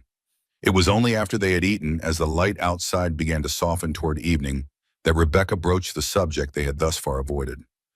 The cemetery, she said, cradling her coffee cup between both hands. the unmarked grave beside Emma's. "Who is it?" Nathan stilled his body, tensing almost imperceptibly before he deliberately relaxed each muscle. "My sister," he answered, voice dropping to a lower register. "Charlotte." Rebecca waited, sensing there was more to the story, but unwilling to press where she had no right. After a long moment, Nathan continued, each word measured as if extracted at significant cost. "She was 19, fell in love with a man our parents didn't approve of, got pregnant." His eyes fixed on some distant point, seeing not the room around them, but scenes from a past that still haunted him. "They sent her away to a cousin's farm in Illinois. Said it was to protect her reputation, but really it was to hide their shame." Rebecca's hand moved unconsciously to her own belly, feeling a kinship with this unknown woman, separated from her by years and circumstance. "I was away," Nathan continued, the words coming more freely now, as if a dam had cracked and could no longer hold back the flood. "With the Union Army, serving as a field surgeon. Didn't know about Charlotte's situation until I received a letter from our cousin saying she was ill, the pregnancy complicated." He drew a deep breath, steadying himself against memories that had lost none of their power to wound. "I requested leave, but it was denied. We were in the middle of a campaign, casualties overwhelming what medical staff remained. By the time I could get away, she was gone. Her and the baby both." The stark simplicity of the statement conveyed more than elaborate description ever could. The finality of loss, the helplessness of arriving too late, the guilt that lingered long after rational thought acknowledged no blame could be assigned. "I brought her home," Nathan said after a pause. "Buried her here when Emma and I came west after the war. Couldn't bear to leave her in that place among strangers who had offered too little too late." Rebecca sat very still, absorbing the weight of confidence shared. In her experience, men rarely spoke of grief or regret with such unvarnished honesty. That Nathan had chosen to do so with her, a near stranger, still represented a trust she hadn't expected and wasn't certain she deserved. "I'm sorry," she said simply, the words inadequate but sincere. Nathan nodded once, accepting both the sentiment and its limitations. It was a long time ago, but they both knew some wounds never fully healed regardless of time's passage. Some absences remained eternally present, shaping lives long after the initial loss had occurred. Rebecca hesitated, then offered a piece of her own truth in exchange for what Nathan had shared. "The child," she said softly, one hand still resting on her belly, "it isn't Thomas's." Nathan's eyes met hers, neither judging nor surprised. "Figured as much from what you said yesterday." "His name was Michael," Rebecca continued, the name unfamiliar on her tongue after months of careful silence. "He worked for the stage company in San Francisco, a driver on the coastal route. We met when I traveled north to visit my aunt before I knew Thomas or the Richardsons."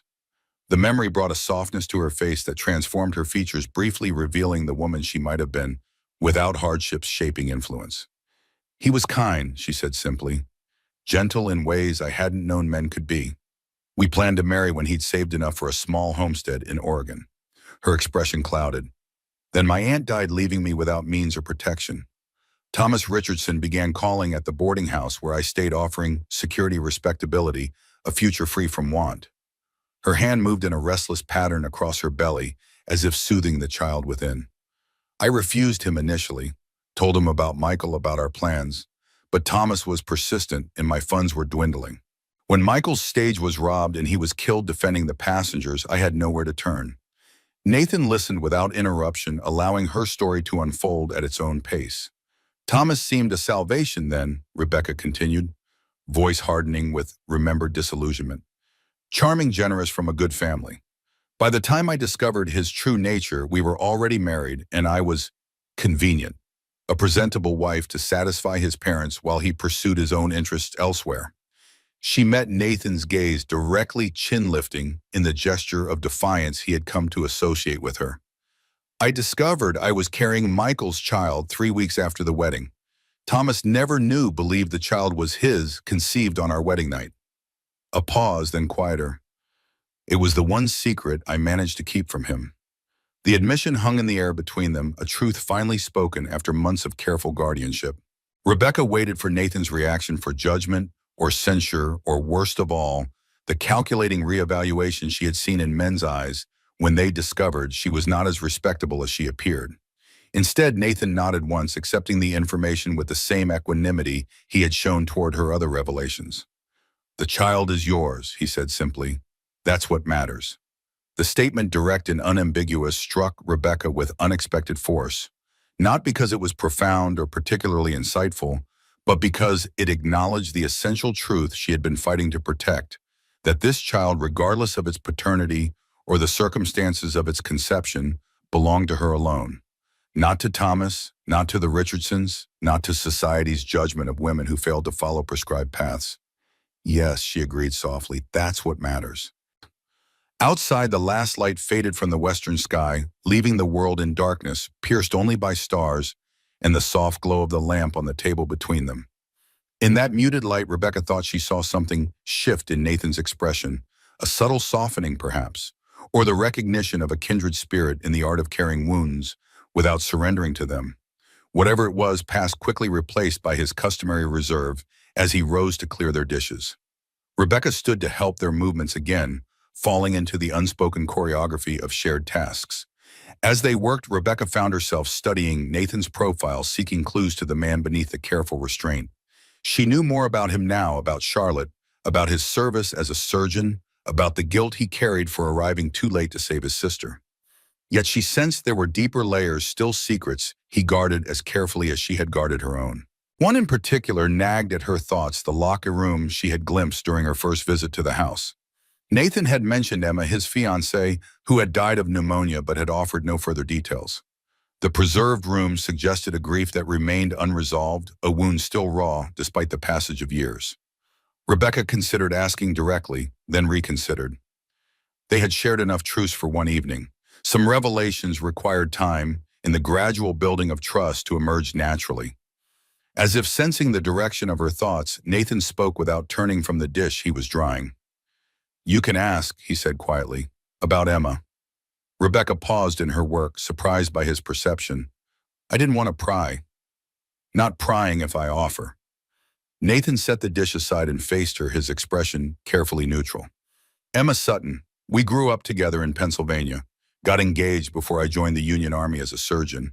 He hesitated, then continued with the same measured cadence. "She waited for me. 4 years of war. Wrote every week, even when my replies came months apart or not at all." Rebecca remained still, sensing that movement might interrupt the flow of memory, now finding voice. "When I came home, I wasn't the same man who'd left," Nathan said, the understatement containing volumes unspoken. "Seen too much, done too much.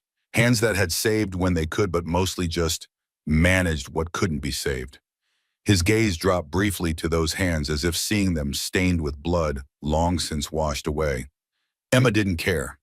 Said we'd build something new together somewhere the war hadn't touched. Chose Arizona territory because neither of us had history here." A ghost of a smile touched his lips. "She had plans, a medical practice for me, children, a community to serve." Rebecca could picture it, the young couple with their dreams of a fresh start of healing and building in a land unmarked by conflict's scars. "What happened?" she asked softly. Nathan's expression shuddered slightly, though he continued without hesitation. "I was called away.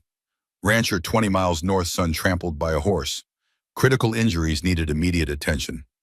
His jaw tightened. Emma had been coughing for days. Said it was nothing, just dust from the dry season. I believed her. Left her to tend the boy. Rebecca closed her eyes briefly, already anticipating the devastating conclusion. 3 days it took, Nathan said, voice dropping lower. Working to save that boy. By the time I got home, Emma was burning with fever, fighting for every breath. Pneumonia advanced beyond anything I could treat here. His hands clenched briefly at his sides. I tried to get her to town, to the doctor there, with better supplies, better conditions. She died on the journey. In my arms, medical bag right beside me, training and experience all around me, and I couldn't save her. The raw pain in his voice belied the 4 years that had passed since that day. Not a wound scabbed over with time's passage, but one that remained fresh, reopened with each remembrance. It wasn't your fault, Rebecca said gently, knowing even as she spoke that the words, however true, could offer little comfort against such deeply entrenched guilt. Wasn't it? Nathan's gaze met hers, storm gray eyes reflecting both grief and a desperate need for absolution he would not directly request. I was a doctor. trained to recognize symptoms, to prioritize cases, to make decisions that determined who lived and who died. I missed what was happening right in front of me because I was focused elsewhere. Rebecca considered her response carefully, aware that platitudes would not serve in the face of such honest self-recrimination. Could the town doctor have saved her? She asked finally. If you had recognized the symptoms earlier? Nathan's shoulders slumped slightly, the question striking at the heart of his guilt. Maybe, probably not. The fever was high, the infection aggressive. But I should have tried, should have been there at least. Instead of saving the boy, Rebecca concluded softly, yes. The admission seemed to cost him something significant, as if speaking it aloud reinforced his culpability. Rebecca moved closer, not touching him, but reducing the physical distance between them in a gesture of solidarity. And if you had stayed with Emma, letting the boy die without attempting to save him, would you find that easier to live with?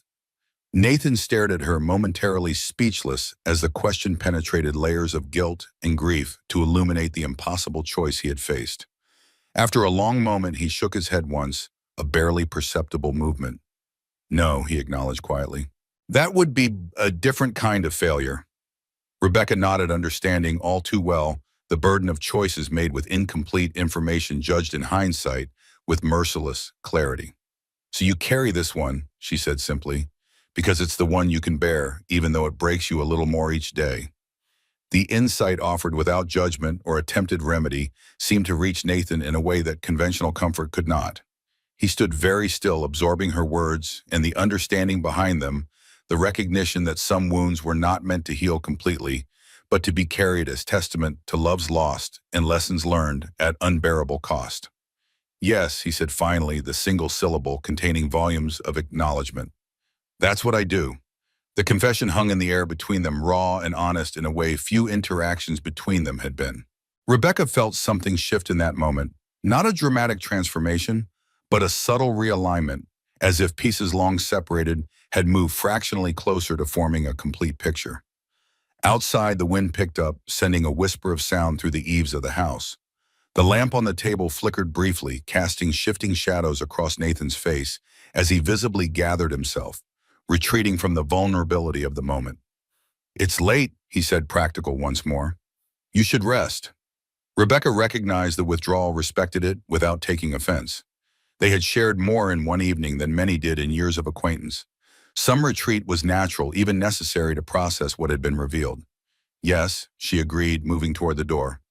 Thank you for the meal and for telling me about Emma. Nathan nodded once, acknowledging both the spoken gratitude and the unspoken understanding beneath it. Good night, Mrs. Harper. Rebecca, she corrected gently. After everything we've shared, I think we've moved beyond formalities. A hint of something, perhaps surprise, perhaps approval, flickered in Nathan's eyes. Rebecca, then, he conceded. Good night. Good night, Nathan. As she walked back to the tack house under a canopy of stars, Rebecca found herself replaying their conversation, examining the truths shared and the connections formed in their exchange. Nathan Caldwell remained in many ways a mystery, reserved, guarded, carrying burdens he had shouldered alone for years. Yet she felt she understood him better now, recognized in him a kindred spirit navigating loss and regret without surrendering to either. Inside her temporary home, Rebecca prepared for sleep with the careful movements of a woman accustomed to self-reliance. As she lay in the darkness, one hand resting on the swell of her belly, where her child grew, she found herself considering the strange turns of fate that had brought her to this place, to this man with his own scars and secrets. For the first time in months, perhaps longer, Rebecca felt something unfamiliar stirring within her. Not quite hope, not yet, but its quieter precursor. A sense that perhaps she was not entirely alone in her struggle, that perhaps there existed in this harsh landscape a space where healing might eventually begin. It was a dangerous feeling, one that had led to disappointment and betrayal in the past. Yet as sleep claimed her, Rebecca allowed it to remain a small flame, carefully tended against the darkness that had for so long been her constant companion. The days that followed established a rhythm neither Rebecca nor Nathan had consciously designed, but which emerged naturally from their separate routines and shared spaces. Rebecca rose early, tending the chickens and gathering eggs before the heat of the day set in. Nathan saw to the horses and necessary ranch work, returning at midday For a simple meal they often prepared together in companionable silence. Afternoons found Rebecca working in the garden or mending clothes while Nathan repaired equipment or tended to correspondence in the shade of the porch. Evenings they shared dinner, sometimes talking, sometimes not, depending on the day's events and their respective moods. It was a pattern born of practicality rather than intimacy, yet containing elements of both the automatic consideration of another's needs, the gradual alignment of habits to accommodate shared space, the unspoken recognition of boundaries to be respected. A week passed with no sign of Hammond or his associates. Then another. Rebecca began to hope cautiously that perhaps the attorney had abandoned his pursuit, recognizing the challenges of enforcing his court order in this remote jurisdiction. Nathan remained less optimistic, checking regularly with contacts in town for any news of legal filings or inquiries about Rebecca's whereabouts. Hammond's not the type to give up easily, he warned one evening as they sat on the porch watching the sunset paint the western sky in shades of gold and crimson. More likely he's regrouping, gathering resources for a more formal approach. Rebecca nodded, accepting the assessment without argument. She had learned through bitter experience the persistence of men who viewed themselves as rightfully entitled to what they sought. Then we should prepare, she said simply, for when he returns. Nathan glanced at her, noting the determined set of her jaw and the protective hand that had become a habitual presence over her growing belly. Yes, he agreed, we should. The preparations they undertook over the following days were practical and thorough. Nathan showed Rebecca the hidden paths that led away from the ranch, the caves in the nearby hills where one might shelter temporarily if needed. He taught her to use the rifle he kept for protection against predators, both animal and human. She practiced until her arms ached, determined to master this skill she had never before required. For her part, Rebecca organized the evidence against the Richardsons, creating duplicate copies of the most damning documents and concealing them in separate locations. Insurance, she called it still, though both recognized it as the weapon of last resort it truly was.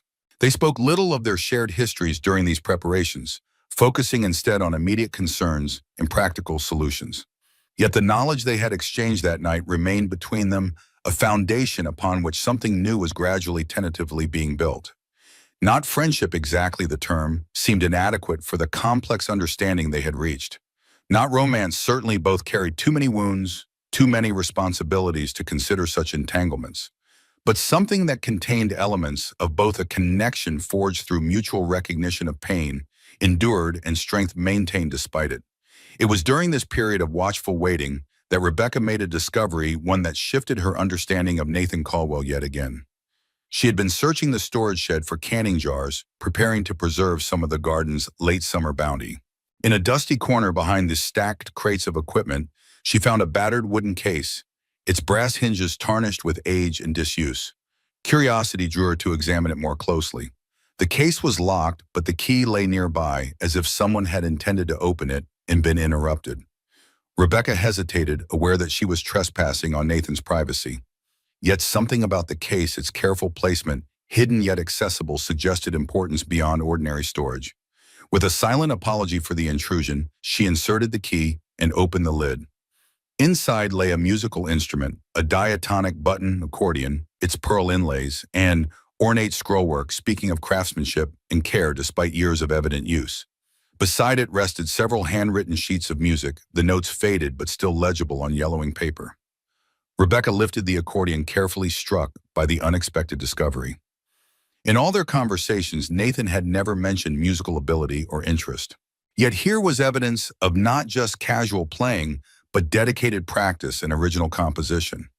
The sound of footsteps outside the shed made her start guiltily.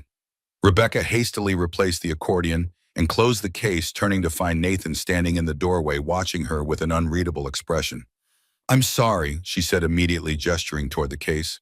"I was looking for canning jars and found I shouldn't have opened it." Nathan's gaze moved from her face to the case and back again, his expression softening slightly. "Emma's," he said after a moment. "She played. Tried to teach me, but I never had the patience to learn properly." Rebecca nodded, relieved he wasn't angry at her intrusion, but still uncomfortable with having stumbled upon something so personal. "It's beautiful," she offered. "The craftsmanship, I mean." Her father made it for her 16th birthday, Nathan explained, moving into the shed to stand beside the case. Carved the decorations himself, ordered the mechanical parts from Philadelphia. His hand rested briefly on the lid, a gesture almost like a caress. She played every evening after dinner. Said music was medicine for the soul as necessary as the medicine I provided for the body. The image formed easily in Rebecca's mind, Emma, at the end of a long day, filling their home with melodies, while Nathan listened, perhaps smiling in a way he rarely did now. Another piece of the man he had been before loss had reshaped him, glimpsed through the artifact of a life interrupted. You keep it here instead of in the house, she observed quietly, understanding dawning. Where you can visit it, but not see it every day. Nathan's eyes met hers, recognition of her insight evident in his gaze. Yes, he acknowledged simply. Some reminders are easier to manage in measured doses. Rebecca nodded, thinking of Michael's harmonica tucked carefully in her bundle, taken out only when solitude and darkness provided sufficient privacy for grief. I understand, she said softly. For a moment they stood in silence, connected by this shared experience of preserving memory while protecting oneself from its overwhelming power. Then Nathan seemed to gather himself, returning to the practical concerns that structured his days. Found the jars, he said, reaching past her to indicate a crate near where the accordion had been stored. Need help carrying them back? Rebecca shook her head, grateful for the return to ordinary matters. I can manage, thank you. As Nathan turned to leave, however, she found herself speaking again, compelled by an impulse she didn't fully understand. I play too, she said, the harmonica. Not well, but it helps sometimes, to have music when words aren't enough. Nathan paused in the doorway, glancing back at her with an expression that contained both surprise and something softer, more vulnerable. Yes, he agreed quietly. It does. With that, he was gone, leaving Rebecca to gather the canning jars, and her thoughts both suddenly requiring more careful handling than she had anticipated. That evening, as darkness fell and the first stars appeared in the velvet sky, Rebecca sat on the bench outside the tack house, harmonica in hand. The melody she played was one her father had taught her long ago, a simple folk tune that spoke of homecoming and welcome of hearths kept warm against winter's approach. From the main house came the soft notes of an accordion, hesitant at first, then gaining confidence as it picked up the harmony of her melody.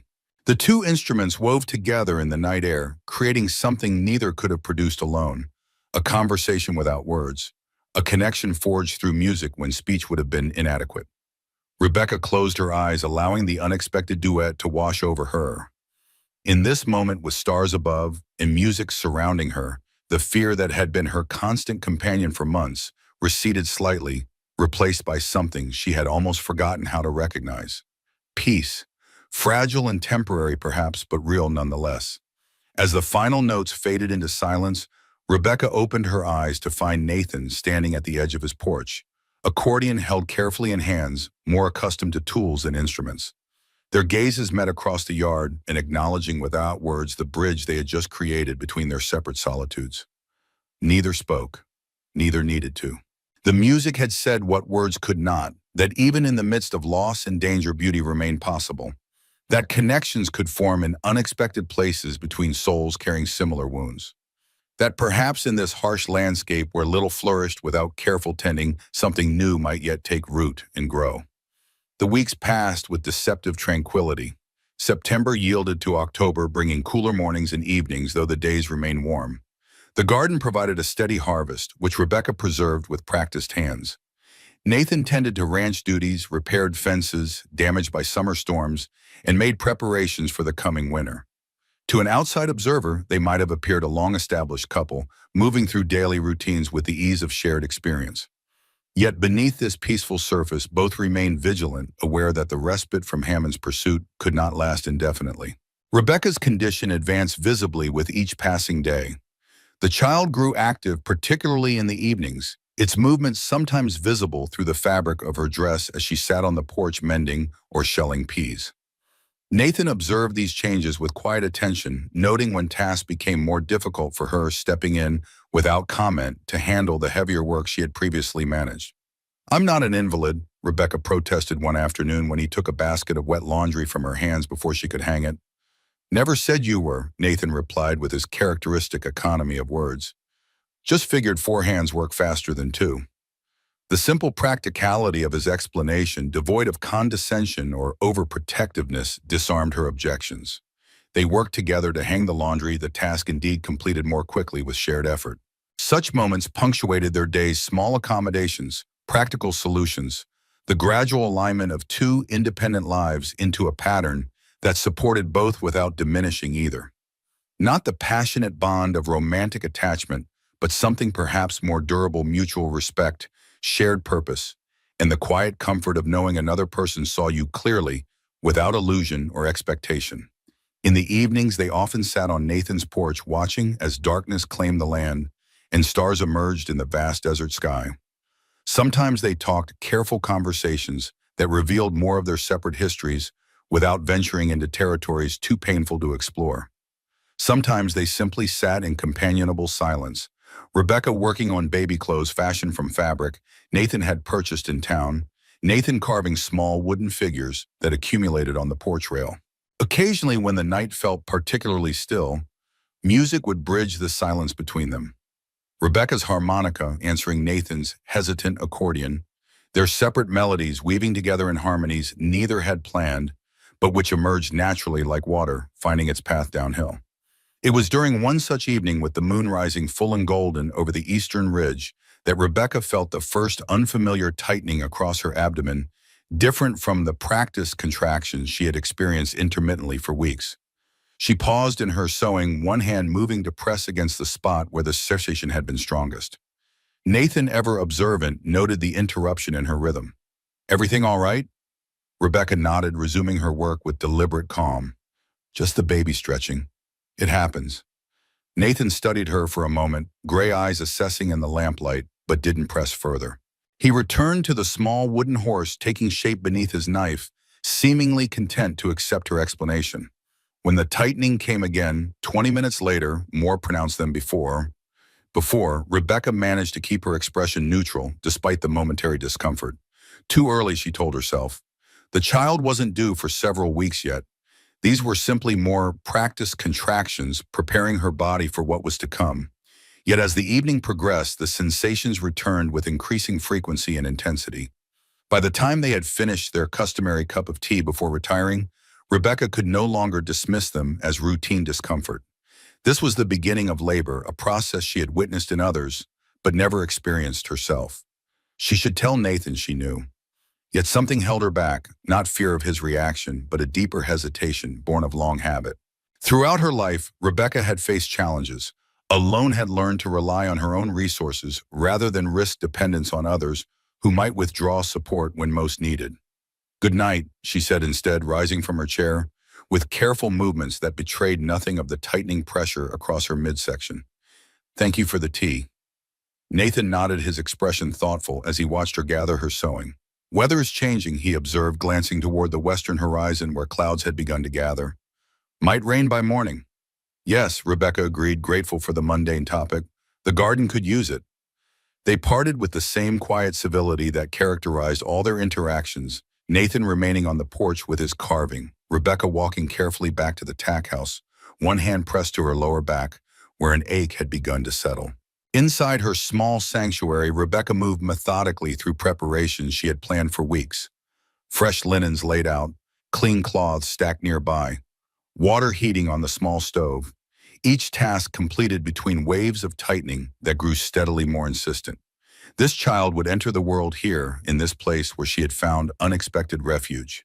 Rebecca had decided this after careful consideration, weighing risks against alternatives. The nearest town was 3 hours' ride, its doctor of questionable competence and unknown loyalty. Senora Alvarez, the local midwife Nathan had mentioned, lived nearly as far in the opposite direction, her services primarily devoted to the Mexican families scattered throughout the valley. No better to handle this herself as she had handled every other challenge life had presented. She had assisted at enough births during her time with Aunt Margaret to understand the process, had prepared herself mentally and physically for what was to come.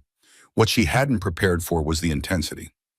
As midnight approached and the contractions strengthened, and Rebecca found herself gripping the edge of the small table, breathing through pain that surpassed anything in her previous experience.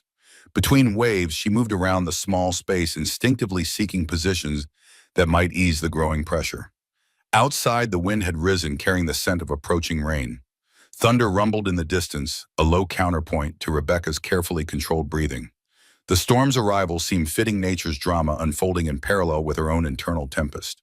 When her water broke shortly after midnight, soaking her skirt in the rug beneath her feet, Rebecca acknowledged what she had been resisting for hours. This birth would not be the straightforward process she had envisioned. The child was coming weeks early, the contractions already stronger and closer together than she had anticipated at this stage. She needed help. The admission cost her something significant, a surrender of independence she had guarded fiercely throughout her life. Yet as another contraction gripped her stealing breath and rational thought for its duration, Rebecca recognized the dangerous pride in continued self-reliance. This wasn't just about her anymore. The child deserved every chance, every advantage she could provide, including the assistance of someone with more experience than she possessed. When the contraction eased, Rebecca straightened, decision made. She would go to Nathan, would ask for his help, or at least for him to fetch Senor Alvarez if time permitted. The first drops of rain began to fall as she opened the tack house door, fat droplets that left dark spots on the dusty ground. Rebecca pulled a shawl around her shoulders and stepped outside, immediately drenched by the sudden downpour that accompanied a brilliant flash of lightning. The main house stood dark, no light visible from its windows. Nathan must have retired while she battled privately with her labor and pride. Rebecca started toward it anyway, moving as quickly as her condition allowed, one arm wrapped protectively around her belly. She was halfway across the yard when another contraction seized her stronger than any before. Rebecca gasped, knees buckling, as pain radiated from her back around to her abdomen. She sank to the ground, rain soaking through her clothes as she fought to breathe through the overwhelming sensation. "Rebecca!" Nathan's voice cut through the storm's rums close enough that she looked up in surprise. He stood a few feet away, coat hastily thrown over nightclothes, hair plastered to his forehead by rain. "The baby," she managed as the contraction eased slightly. "It's coming. Now." Nathan was beside her instantly, one arm around her waist, supporting her weight as she struggled to stand. "How long?" he asked, already guiding her toward the main house. "Hours," Rebecca admitted, leaning into his strength as another wave of pain began building. "Thought I could handle it myself." A brief flash of something, exasperation perhaps, crossed Nathan's face, quickly replaced by focused determination. "Let's get you inside." The few steps to the house stretched into an eternity as Rebecca fought through another contraction. By the time they reached the porch, she was trembling as much from tension as from the cold rain that had soaked her to the skin. Nathan opened the door, still supporting most of her weight. "The bedroom," he said, nodding toward a door off the main room. "It's ready." Rebecca glanced at him sharply despite her discomfort. "Ready? Been ready for weeks," Nathan replied simply. "Just in case." The quiet admission that he had prepared for this possibility while allowing her the illusion of independent choice might have sparked resentment under other circumstances. Now it brought only relief and a curious warmth that had nothing to do with physical comfort. The bedroom Nathan led her to was small but clean, dominated by a narrow bed covered with fresh linens. A fire burned low in a small grate, taking the chill from the air. On a table nearby lay an array of cloths, a basin of water, and several instruments that Rebecca recognized from her own preparations. "You thought of everything," she murmured as Nathan helped her to the bed. "Not everything," he acknowledged, his calm demeanor belied by the tension visible in his shoulders. "But enough to start. Senora Alvarez taught me the basics after Emma." He trailed off, then continued with renewed focus. "We should get you into dry clothes." Rebecca nodded, another contraction building before she could speak. She gripped Nathan's hand without thinking, the need for support overriding any considerations of propriety or independence. To her surprise, he didn't pull away or stiffen at the contact. Instead, his fingers curled around hers, steady and warm, offering an anchor against the tide of sensation threatening to overwhelm her. "Breathe," he instructed quietly, slowly, in through your nose, out through your mouth. Rebecca followed his guidance, finding unexpected relief in the rhythmic breathing pattern. When the contraction passed, she released his hand, suddenly conscious of the intimacy of the gesture. "I'll step out," Nathan said, moving toward a chest of drawers.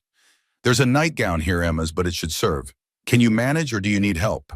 The practical question, asked without embarrassment or hesitation, somehow made the situation less awkward than Rebecca had feared. I can manage, she assured him. But don't go far. They're coming faster now. Nathan nodded, handing her the simple white nightgown before stepping outside, pulling the door nearly closed behind him. Call when you're ready, he said. Or if another one starts before then. Left alone, Rebecca changed as quickly as her awkward movements allowed, grateful for the dry garment despite its poignant origin. Emma's nightgown preserved like everything else that had belonged to her. The fact that Nathan had offered it for Rebecca's use represented a trust she hadn't expected and wasn't certain she deserved. She had barely finished when another contraction began, this one accompanied by an overwhelming urge to push. Nathan, she called, abandoning pride in the face of physiological imperative. It's time. He re-entered immediately, assessing the situation with a glance. Without wasted motion, he helped Rebecca position herself on the bed, placing pillows behind her back for support. His movements were efficient, almost clinical, yet underpinned by a gentleness that belied his usual reserve. I need to check your progress, he said, meeting her gaze directly. If that's all right.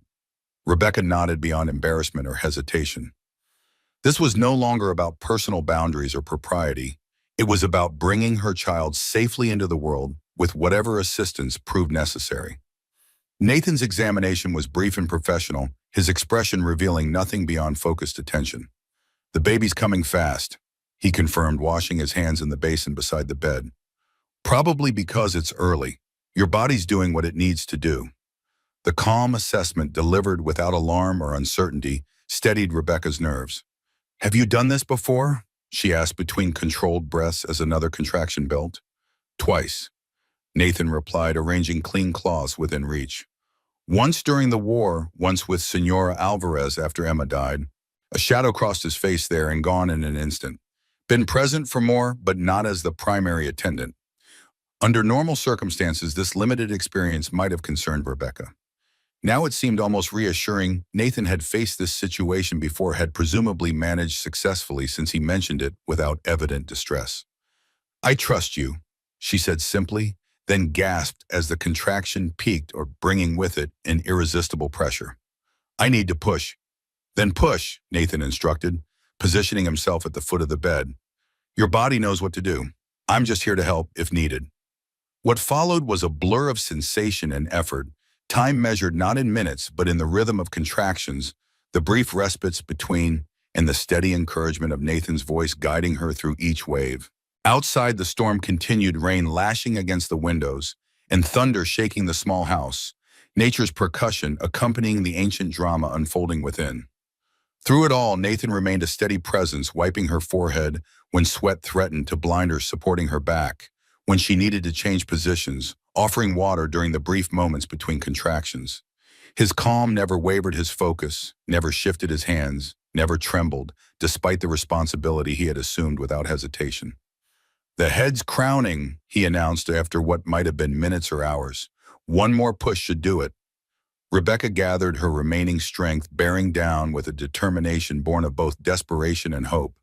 The sensation of stretching, burning, then sudden release as the baby's head emerged fully brought a cry to her lips, part pain, part triumph. That's it, Nathan encouraged, his voice containing more warmth than she had ever heard from him. Just the shoulders now, one more. With a final effort that seemed to consume every ounce of strength remaining in her body, Rebecca pushed. The feeling of the child sliding from her body into Nathan's waiting hands was unlike anything she had experienced, emptying and fulfilling simultaneously, and ending and beginning contained in a single moment. For one heartbeat, silence filled the room, broken only by Rebecca's ragged breathing and the storm's continued rage outside. Then a thin cry rose above both, indignant, insistent, unmistakably alive. A boy, Nathan said, his voice rough with emotion he couldn't quite conceal. Small but strong. He placed the infant on Rebecca's chest, covering both with a warm blanket. The child's skin was still slick with birth. His face wrinkled and red from the journey, dark hair plastered to his tiny skull. Yet when he blinked up at Rebecca, his eyes held a solemn intensity that seemed at odds with his newborn state. Hello, little one, she whispered, tears blurring her vision as she counted fingers and toes, confirming with her own eyes what her heart already knew: this child. This miracle had arrived safely despite every obstacle placed in his path. You're finally here. The baby made a small sound, not quite a cry, but a recognition, perhaps his tiny hand flexing against her skin. Rebecca looked up to find Nathan watching them, an expression on his face she had never seen before. Something raw and vulnerable quickly masked as he noticed her attention. "He seems healthy," Nathan said, returning to practical matters as he prepared to deliver the afterbirth. "Good color, strong cry. Small, but that's expected for early arrival." Rebecca nodded, unable to take her eyes from her son's face. "Michael's son," she corrected silently. The child they had created together during those brief, precious weeks before fate had torn them apart. Not a Richardson heir, but a Harper born free from the legacy Thomas had intended to impose. "Joseph," she said suddenly, the name emerging from some deep place within her. "His name is Joseph Michael Harper." Nathan glanced up from his work, a flicker of surprise crossing his features. "Good name," he approved quietly. "Strong name." The afterbirth delivered and disposed of Nathan helped Rebecca clean up and change into fresh linens while she held the now sleeping infant. His movements remained efficient but gentle, his manner professional, yet underpinned by something deeper, a respect that transcended conventional boundaries, an understanding born of shared vulnerability.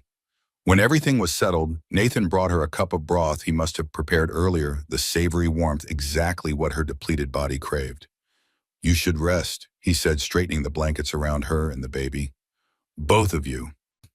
Rebecca nodded, exhaustion washing over her now that the immediate crisis had passed. Yet as Nathan turned to leave, something made her reach out, catching his hand in a gesture as spontaneous as it was unprecedented. "Stay," she said softly. "Please, just until we fall asleep." Nathan hesitated, surprise evident in his momentarily unguarded expression. Then he nodded once, settling into the chair beside the bed without comment. His hand remained in hers, warm and calloused, a tangible connection in the quiet aftermath of transformation. As Rebecca drifted towards sleep, the baby nestled securely against her chest. She found herself thinking that for all her preparations, all her careful planning, she could never have anticipated this. The sense of safety created not by locks or weapons or escape routes, but by the presence of someone who had proven when it mattered most that she was not alone. Outside, the storm gradually abated, rain softening to a gentle patter against the roof. Inside, in the small bedroom, warmed by firelight, three souls rested, two finding sleep, one keeping watch, all connected by something that had no name, but felt in that moment like the beginning of healing. The days following Joseph's birth established a new rhythm different from what had preceded it, yet containing echoes of the same. Rebecca remained in Nathan's house, occupying the bedroom he had prepared while he slept on a pallet in the main room. The arrangement was temporary. They both understood, yet neither mentioned its eventual conclusion. Nathan proved an unexpected ally in these early days of motherhood. He anticipated needs before Rebecca voiced them, appearing with water when she was thirsty, food when she was hungry, an extra blanket when the night turned cool. He held Joseph with surprising confidence, while Rebecca bathed or rested, his large hands cradling the tiny form with a gentleness that made her throat tight with emotions she couldn't name. "You're good with him," she observed one afternoon, watching as Nathan walked the fussing infant around the room, murmuring words too low for her to catch. Nathan glanced up, a flicker of something pleasure, perhaps crossing his features, before disappearing beneath his usual reserve. "Had younger siblings," he replied simply, "and delivered enough babies during the war to learn the basics." It was more personal history than he typically offered without direct questioning. Rebecca stored the information away, another piece in the puzzle of Nathan Caldwell's past. As her strength returned, where Rebecca gradually resumed her share of household tasks, Joseph nestled in a sling across her chest or sleeping in the cradle Nathan had produced from the barn and refinished during her confinement. They fell into a partnership of sorts, dividing responsibilities with the same unspoken coordination that had characterized their interactions before the birth. Through it all, Hammond's absence continued, a blessing Rebecca accepted with cautious gratitude, while remaining vigilant for his inevitable return. The attorney had proven himself both persistent and resourceful. His failure to reappear after their confrontation suggested not surrender, but strategic regrouping. Nathan shared her assessment, maintaining regular contact with allies in town who would warn of any legal filings or inquiries about Rebecca's whereabouts. "He'll come," Nathan said one evening as they sat on the porch, Joseph sleeping peacefully in Rebecca's arms. "Question is when and with what resources behind him." Rebecca nodded, her arms tightening instinctively around her son. The court order he mentioned, how long would it take to have it recognized here? Depends, Nathan replied, his gaze scanning the darkening horizon with habitual vigilance. Judge Franklin's protective of his jurisdiction, doesn't appreciate outside interference. But he's also amenable to influence, particularly the financial kind. The frank assessment, while discouraging, held no surprise for Rebecca. She had lived too long in the shadow of wealth's power to harbor illusions about the limits of justice when sufficient money was involved. Then we should prepare, she said, the same conclusion they had reached weeks earlier, now carrying more urgent significance with Joseph's arrival, for when he returns. Nathan nodded, his expression thoughtful as he watched mother and child. There's another option, he said after a moment. One we haven't discussed. Rebecca looked up sharply, tension immediately replacing the peaceful lassitude that had settled over her. What option? Marriage. The word hung in the air between them, startling in its directness after weeks of careful conversation. Rebecca stared at Nathan, searching his face for signs of the motivation behind such an unexpected proposal. A legal marriage would complicate Hammond's claim considerably. Nathan continued, his tone remaining practical, almost detached. The Richardson family's court order pertains to Rebecca Richardson and her unborn child. Rebecca Caldwell, with an already born son, presents a different legal situation entirely. Rebecca's mind raced, analyzing the suggestion from multiple angles. As a practical strategy, it had merit, creating a legal barrier that would require time and additional resources for Hammond to overcome. Yet the personal implications stretched far beyond tactical advantage.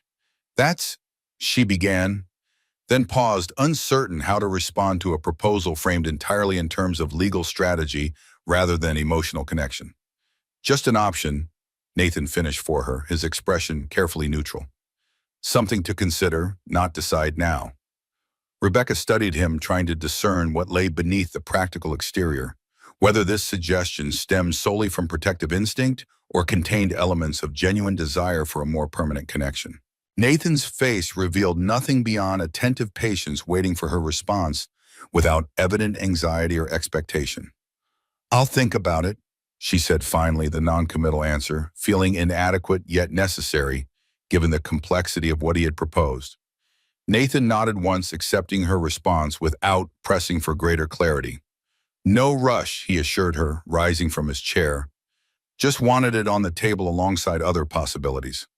As he disappeared into the house ostensibly to prepare the evening meal, Rebecca remained on the porch, Joseph warm against her chest as she contemplated the implications of Nathan's suggestion. Marriage. The word itself carried such weight, such history, both personal and societal. Her brief union with Thomas had left scars deeper than she sometimes acknowledged, wounds that still influenced her interactions with men and her expectations of relationships. The idea of entering another marriage, even one with such clearly defined practical purposes, stirred complicated emotions she had believed safely contained. Yet Nathan was nothing like Thomas.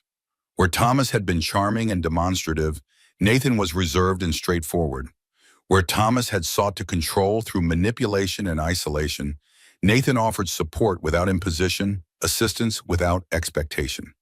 Where Thomas had viewed her as a possession to be acquired and eventually discarded, Nathan had consistently treated her as an autonomous individual whose choices deserve respect. These differences should have made the decision simpler. Instead, they created new complexities. Questions about what such a union might become over time, what expectations might develop despite their practical beginnings, what boundaries might blur between partnership and deeper connection. Joseph stirred against her chest, small fists waving in momentary protest before settling back into sleep. Rebecca looked down at her son, this miracle she had carried and protected through months of uncertainty and fear. Whatever decision she made would affect him as profoundly as it affected her, perhaps more so given his vulnerability and complete dependence. A marriage of convenience with Nathan would provide Joseph with legal protection, a stable home, a male figure in his life who had already demonstrated care and commitment. These were not insignificant considerations for a woman alone in a world that often proved hostile to such independence. Yet Rebecca hesitated, unwilling to make such a consequential decision based solely on practical advantages. If she married again, if she bound her life to another's through legal and social covenant, she wanted more than strategic benefit. She wanted truth between them, clear understanding of what each offered, and expected genuine care rather than mere convenience. Nathan had offered marriage as an option, presented with the same calm practicality he brought to discussions of fence repairs or garden planning. Whether deeper feelings influenced his proposal remained unclear, his careful reserve making it impossible to discern emotional motivation beneath strategic reasoning. As twilight deepened around her, Rebecca acknowledged that this decision, unlike so many others she had made in recent months, could not be rushed. For now, she would continue as they had been partners in protecting Joseph's allies against whatever threats Hammond's return might bring friends, building tentative trust across the scars of past wounds. The rest, if it was meant to develop, would reveal itself in time. The knock came at dawn, 3 sharp raps against the front door that cut through the quiet morning like gunshots. Rebecca, already awake with Joseph for his early feeding, felt her body tense instinctively at the sound. No visitor had come to the ranch during her entire stay. Any arrival now, particularly at such an hour, could only mean trouble. Nathan appeared from the main room hastily dressed, one hand moving automatically to check the rifle kept loaded by the door. His eyes met Rebecca's across the small space, a silent communication passing between them. "Take Joseph to the back bedroom," he said quietly. "Stay there until I call you." Rebecca nodded, gathering her son against her chest as she moved quickly toward the bedroom furthest from the front door. Through the window, she caught a glimpse of figures on a horseback, more than one, though how many she couldn't determine in the dim early light. Hammond had returned, and not alone. Inside the bedroom, Rebecca moved with swift efficiency, pulling on a shawl and shoes, securing Joseph in his sling across her chest. From beneath the mattress, she retrieved the small revolver Nathan had given her weeks ago, checking that it was loaded before tucking it into the pocket of her skirt. Then she positioned herself beside the window, angled to see the yard without being visible from outside. 4 men had dismounted near the porch, Hammond in his distinctive bowler hat, Sheriff Taylor from Merrill Creek, and 2 others Rebecca didn't recognize, but whose bearings suggested hired muscle rather than legal authority. Nathan stood in the doorway, blocking entry to the house, his posture relaxed yet alert. Rebecca couldn't hear their conversation clearly, only catching fragments carried on the morning breeze. "Legal order signed by Judge Franklin himself. Within my rights to verify. The child is mine by law."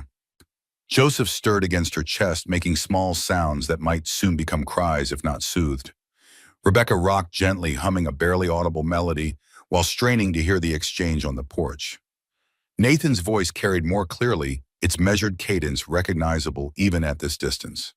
"Happy to discuss this at a reasonable hour. Wife is resting with our newborn son." Rebecca's breath caught at the deliberate misinformation. Our son, Nathan, was implementing the strategy they had discussed, presenting Joseph as his own child rather than the Richardson heir Hammond sought. A logical approach, yet hearing the claim spoken aloud stirred something unexpected in her chest. Not objection, but a curious warmth she had no time to examine. The conversation outside grew more heated, Hammond's refined tones giving way to sharper, more insistent demands. The sheriff's deeper voice intervened occasionally, not supporting Hammond outright, but clearly unwilling to dismiss his claims entirely.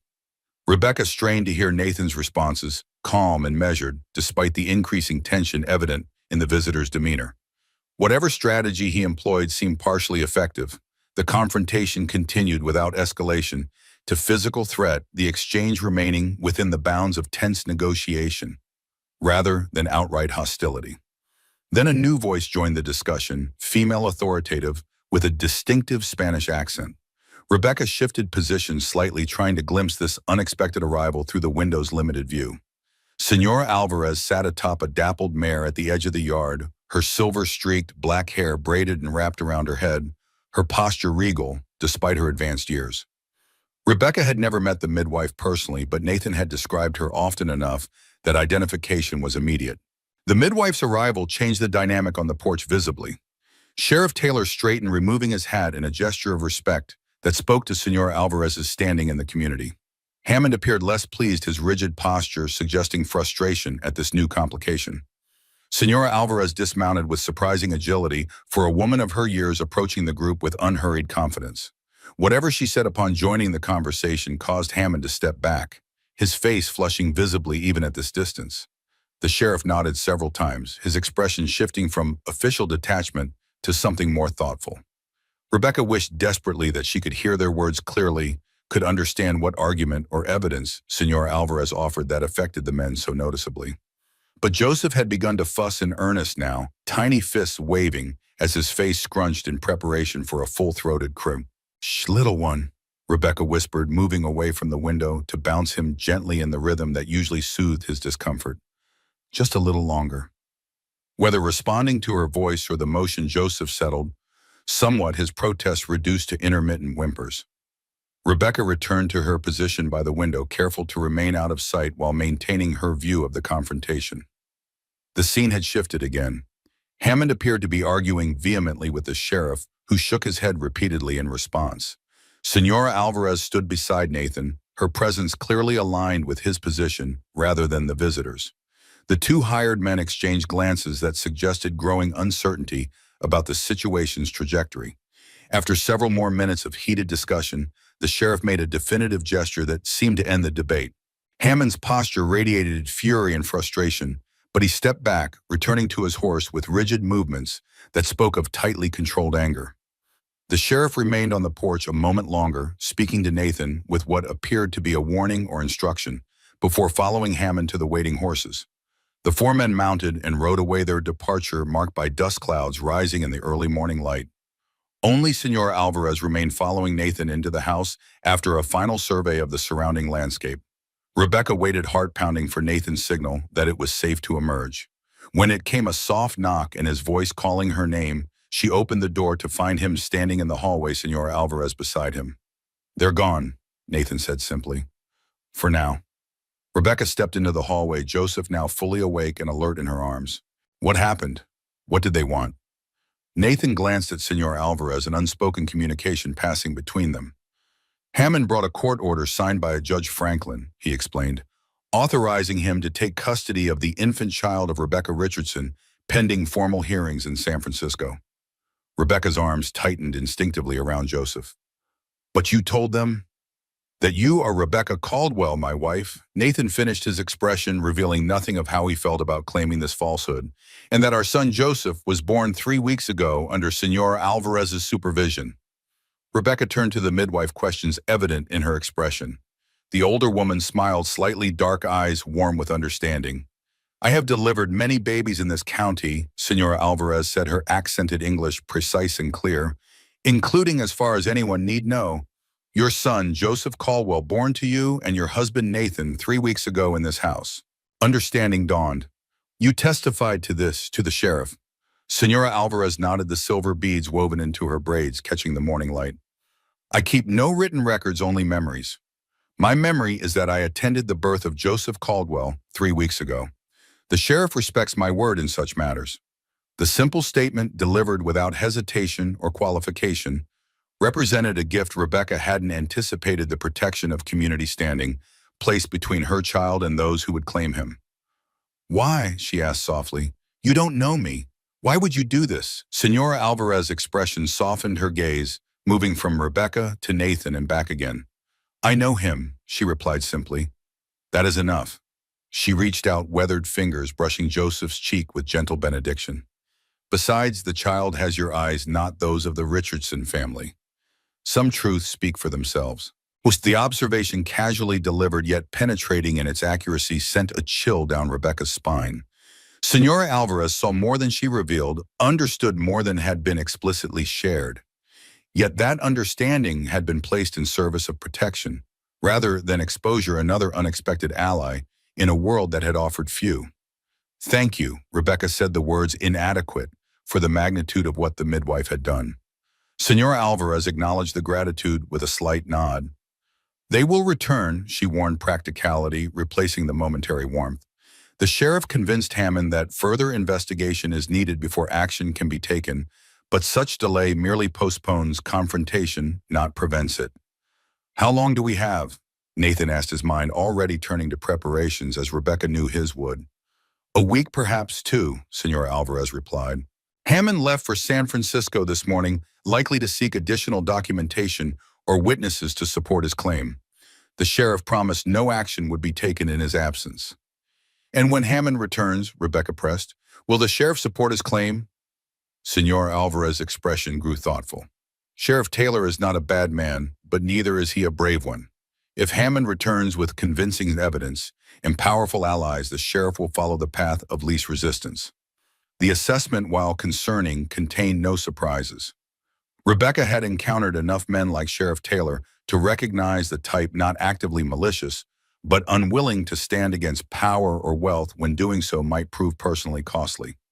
Then we have a week, she concluded, decision crystallizing as she spoke, to prepare for whatever comes next. Nathan's eyes met hers, a question in their gray depths. We, Rebecca nodded, shifting Joseph to her shoulder as he began to fuss. Yes, we. Whatever happens, we face it together. She hesitated, then added with deliberate emphasis, as the Caldwells. The implied acceptance of his earlier proposal hung in the air between them, significant yet undefined. Nathan's expression revealed surprise briefly before settling into something more complex. Relief mingled with uncertainty, determination shadowed by questions he wouldn't voice in Senor Alvarez's presence. The midwife observed this exchange with knowing eyes, but offered no comment beyond practical advice. You should make it official, she said. Before Hammond returns, Judge Wilson in Cedar Creek would perform the ceremony without questions or delay. Cedar Creek is 2 days' ride. Nathan noted practical considerations temporarily overriding emotional complexity. Worth the journey, Senor Alvarez countered firmly. Judge Wilson dislikes the Richardsons. They foreclosed on his brother's ranch years ago. He would take particular pleasure in creating obstacles to their legal claims. Rebecca exchanged glances with Nathan, a silent communication passing between them. This development accelerated decisions they might otherwise have considered more carefully, forced clarity where ambiguity might have persisted longer. Yet the practical advantages were undeniable. A legal marriage performed by a sympathetic judge would create significant barriers to Hammond's claim, particularly if backdated to precede Joseph's birth. We'll leave tomorrow, Nathan decided, glancing at Rebecca for confirmation. When she nodded, he turned back to Senora Alvarez. Will you spread word in town that we've gone to visit family, might buy additional time if Hammond's associates come looking while we're away?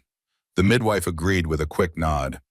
I will say you have taken your wife and son to visit her ailing mother in Tucson, a journey of at least 2 weeks. Her dark eyes twinkled briefly. I am known to embellish stories occasionally. People expect it from an old woman. With practical matters settled, Senora Alvarez prepared to depart, accepting Nathan's offer of coffee before her return journey, but declining more substantial hospitality. As she sipped from the chipped her gaze settled on Rebecca with unexpected intensity. The child is a blessing, she said quietly, as is the man who claims him without being his father. Such gifts should not be refused out of fear or pride. The gentle admonition, delivered without judgment but with clear insight, struck Rebecca with unexpected force. Before she could formulate a response, Senora Alvarez had risen, returning her cup to Nathan with murmured thanks. I will visit again when you return, she promised, moving toward the door with the fluid grace that belied her years, to check on mother and child. And perhaps, she added with a meaningful glance between Rebecca and Nathan, to offer my congratulations properly.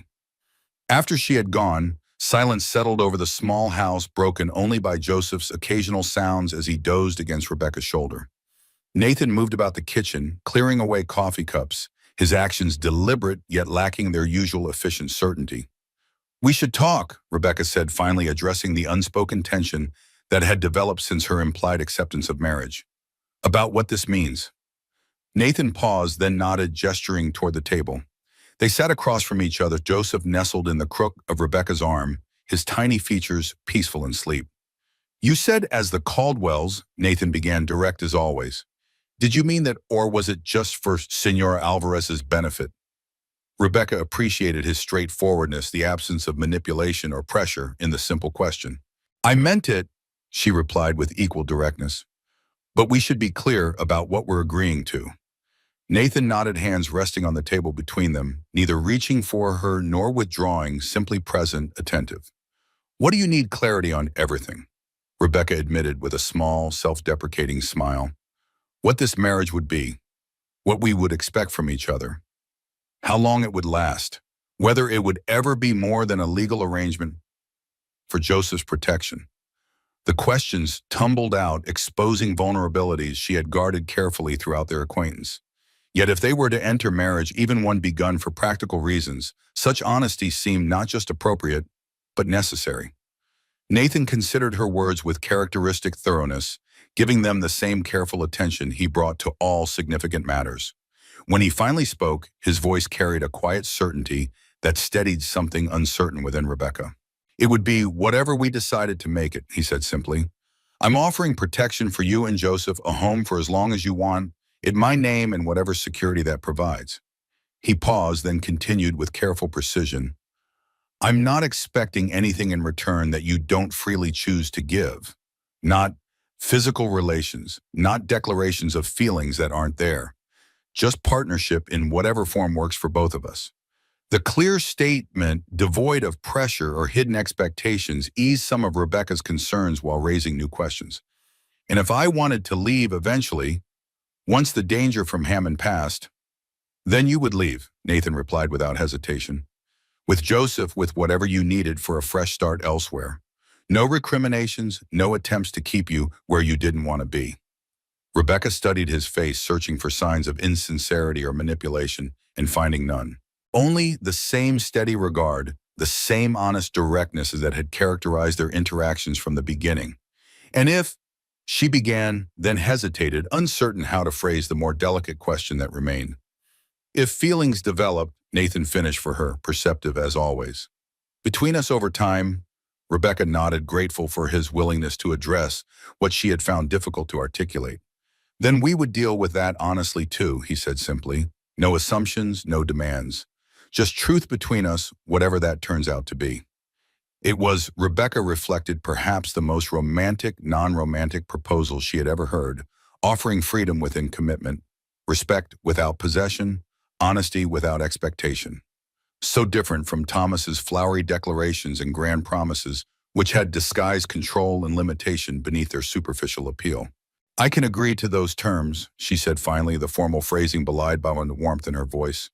A partnership based on honesty and mutual respect, with the freedom to evolve or conclude as circumstances and feelings dictate. Something that might have been amusement flickered in Nathan's eyes. Sounds like a business arrangement when you put it that way, he observed. Perhaps it is of a sort, Rebecca acknowledged, but one entered with clear eyes and genuine care, which seems a better foundation than many marriages can claim. Nathan nodded, accepting the assessment without argument. So we leave tomorrow for Cedar Creek. Yes, Rebecca confirmed, glancing down at Joseph, who stirred briefly before settling back into sleep, to become the Caldwells in law as well as appearance. As Nathan rose to begin preparations for their journey, Rebecca remained at the table contemplating the decision they had made. Marriage to Nathan Caldwell. A step that would have seemed unthinkable when she first arrived at his ranch, yet now felt like the most logical progression of their evolving relationship. Not love, not yet. But respect, trust, genuine care, foundations upon which something lasting might be built, given time and nurturing. Or if circumstances changed, a temporary shelter that could be departed without bitterness or betrayal. Either way, Rebecca reflected as she gazed at her sleeping son, they would face whatever came next together. No longer alone, no longer carrying the full weight of fear and responsibility on her own shoulders. The realization brought a peace she hadn't experienced since long before Thomas's death, perhaps since Michael's loss had sent her life veering onto its difficult path. Outside, the sun had fully risen, bathing the desert landscape in golden light. A new day bringing new decisions, new directions. Rebecca rose, Joseph cradled against her chest, and moved to help Nathan with preparations for tomorrow's journey. One step at a time, one day at a time, but no longer alone. Cedar Creek nestled in a valley between low pine-covered hills, its main street wider and better maintained than Merrill Creek's dusty thoroughfare. The building stood taller, constructed of brick and stone rather than weathered wood, suggesting greater prosperity and permanence. A church spire rose near the town center, its white-painted wood gleaming in the afternoon sunlight. Rebecca observed these details with quiet appreciation as they rode into town, Joseph sleeping peacefully in the sling across her chest. The journey had taken longer than anticipated, slowed by their need to travel carefully with an infant and to avoid main roads where Hammond's associates might be watching. 2 days had stretched to nearly 3 each night, spent camping in sheltered locations Nathan knew from previous travels. Those nights had reinforced Rebecca's confidence in their decision. Nathan had maintained scrupulous respect for her privacy and comfort, sleeping some distance from where she and Joseph rested, yet remaining close enough to provide protection if needed. His consideration extended to every aspect of their journey, setting a pace that wouldn't jar the baby, finding campsites near water sources to ease their daily needs, sharing stories during the long hours of riding to distract from discomfort and anxiety. Now, as they approached their destination and the commitment they had come to formalize, Rebecca felt a curious calm rather than the nervousness she might have expected. This step, however unconventional its beginnings, felt right in ways she couldn't fully articulate. Judge Wilson's office occupied the second floor of a solid brick building that also housed the town's newspaper. Nathan secured their horses at a nearby hitching post, then helped Rebecca dismount, his hands steady at her waist as her feet found the ground. The gesture, practical yet personal, reminded Rebecca of how far they had come from their first cautious interactions. "Ready?" Nathan asked, his expression revealing a hint of the same uncertainty Rebecca felt beneath her outward calm. She nodded, adjusting Joseph's sling to ensure he was secure and comfortable. "Yes, let's meet this judge who dislikes the Richardsons." Judge Ezekiel Wilson proved to be a tall, spare man with sharp features, softened somewhat by a luxuriant white beard. His office reflected its occupant's personality, meticulously organized, yet comfortable, with well-worn leather chairs and bookshelves filled with both legal texts and works of literature. He greeted them with formal courtesy that warmed noticeably when Nathan explained their situation. "Caldwell," the judge mused, studying Nathan with keen blue eyes. "The doctor-turned-rancher from beyond Merrill Creek. I've heard of you, though we've not had the pleasure of meeting until now." "Former doctor," Nathan corrected automatically. "And yes, that's me." Judge Wilson's gaze shifted to Rebecca and Joseph, his expression softening further at the sight of the infant. "And this is your bride and son." Rebecca tensed slightly, anticipating questions about their circumstances that might prove difficult to answer truthfully. But Nathan's response forestalled such inquiries. "Rebecca Harper and our son Joseph." He confirmed the careful phrasing, neither confirming nor denying the judge's assumption about Joseph's paternity. "We've been living as husband and wife since before Joseph's birth, but recent complications have made formalizing our union more urgent than we'd planned." The judge nodded, apparently satisfied with this explanation. "Life on the frontier often outpaces legal formalities," he observed mildly, "particularly when children arrive ahead of schedule." His tone held no judgment, only pragmatic acknowledgement of realities common to frontier life. Rebecca relaxed slightly, grateful for the absence of moral censure she had half expected. "Senora Alvarez mentioned you might be willing to help us," Nathan continued, moving the conversation toward their practical purpose, "given certain interests attempting to interfere in our family affairs." At the mention of the midwife, Judge Wilson's expression warmed further. "Anita Alvarez is one of the finest women in the territory," he stated with evident sincerity. "If she has sent you to me, that's recommendation enough." He leaned forward slightly, voice dropping, though no one else was present to overhear. "She mentioned Richardson interest." Nathan nodded, one hand moving to rest lightly on Rebecca's shoulder in a gesture that might have appeared merely affectionate to an observer, but which she recognized as silent support.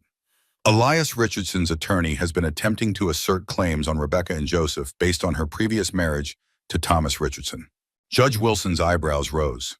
"Thomas Richardson, the son who died in that stagecoach robbery last spring." "The same," Rebecca confirmed, speaking for the first time since entering the office.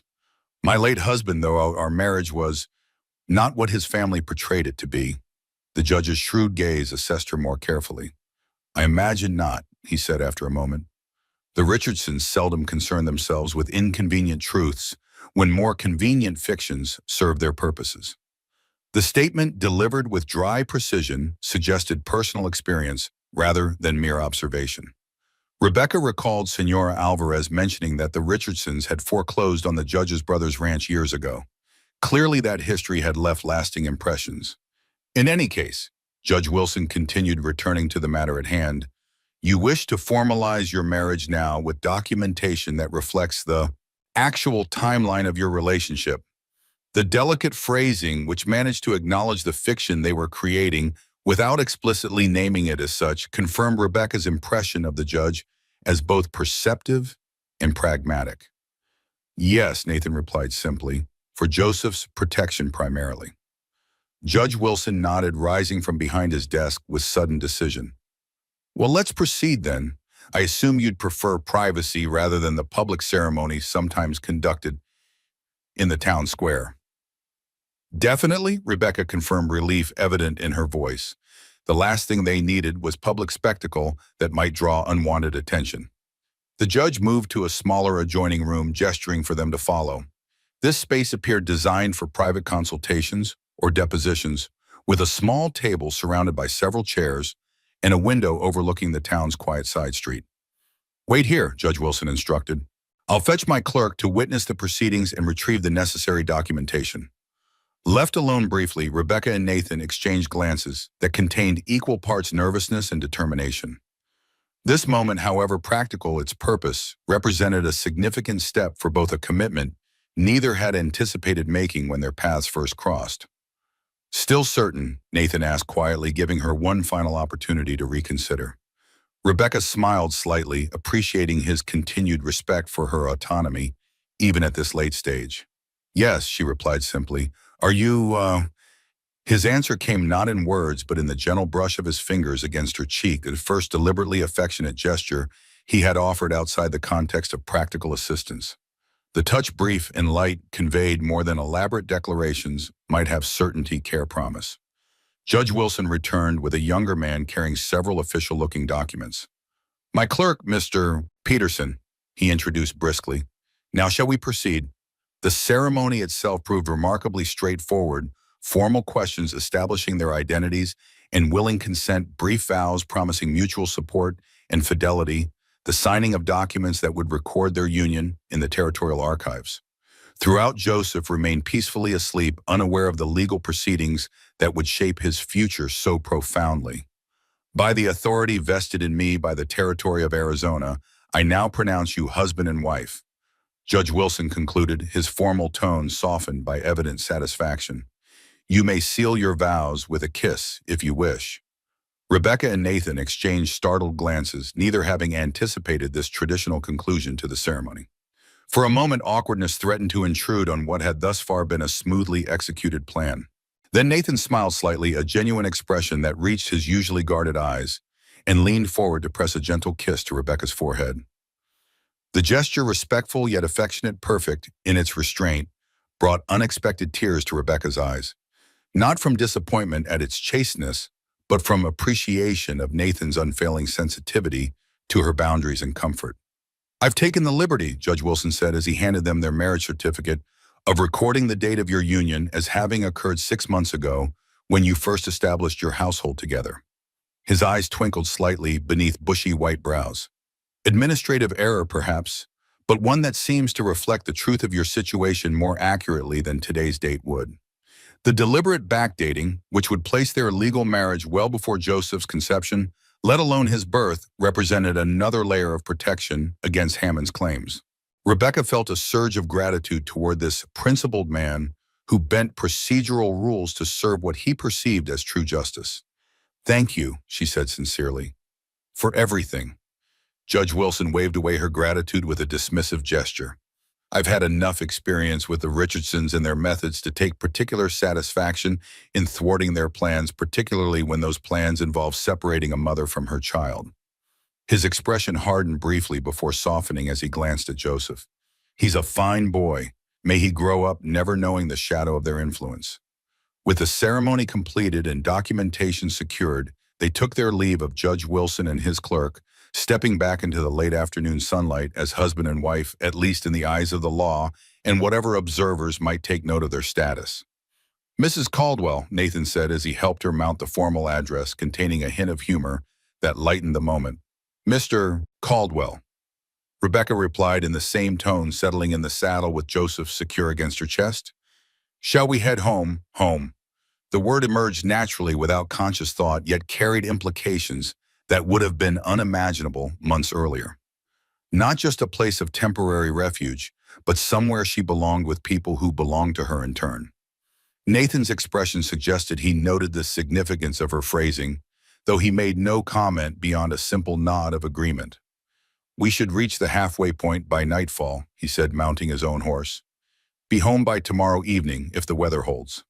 As they rode out of Cedar Creek, marriage certificates safely stowed in Nathan's saddlebags, Rebecca found herself contemplating the strange turns her life had taken since fleeing the Richardson household. Fear, desperation, temporary refuge that had become something more enduring, a progression no one could have predicted, least of all herself. Now she rode beside her husband, a man she had known barely 3 months, yet trusted more implicitly than she had trusted anyone since childhood. Carried her son, born of brief happiness with Michael, yet now legally established as Joseph Caldwell.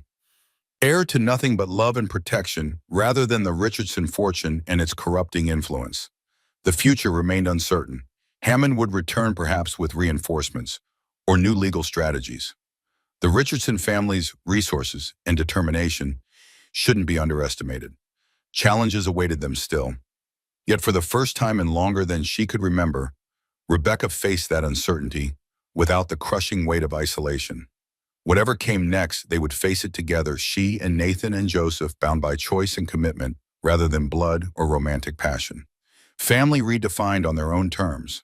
Home created through mutual respect and shared purpose rather than convention or obligation. As they rode toward that home, the setting sun casting long shadows across the trail ahead, Rebecca found herself humming softly, a melody her father had taught her long ago about travelers finding their way through darkness toward the light of distant windows.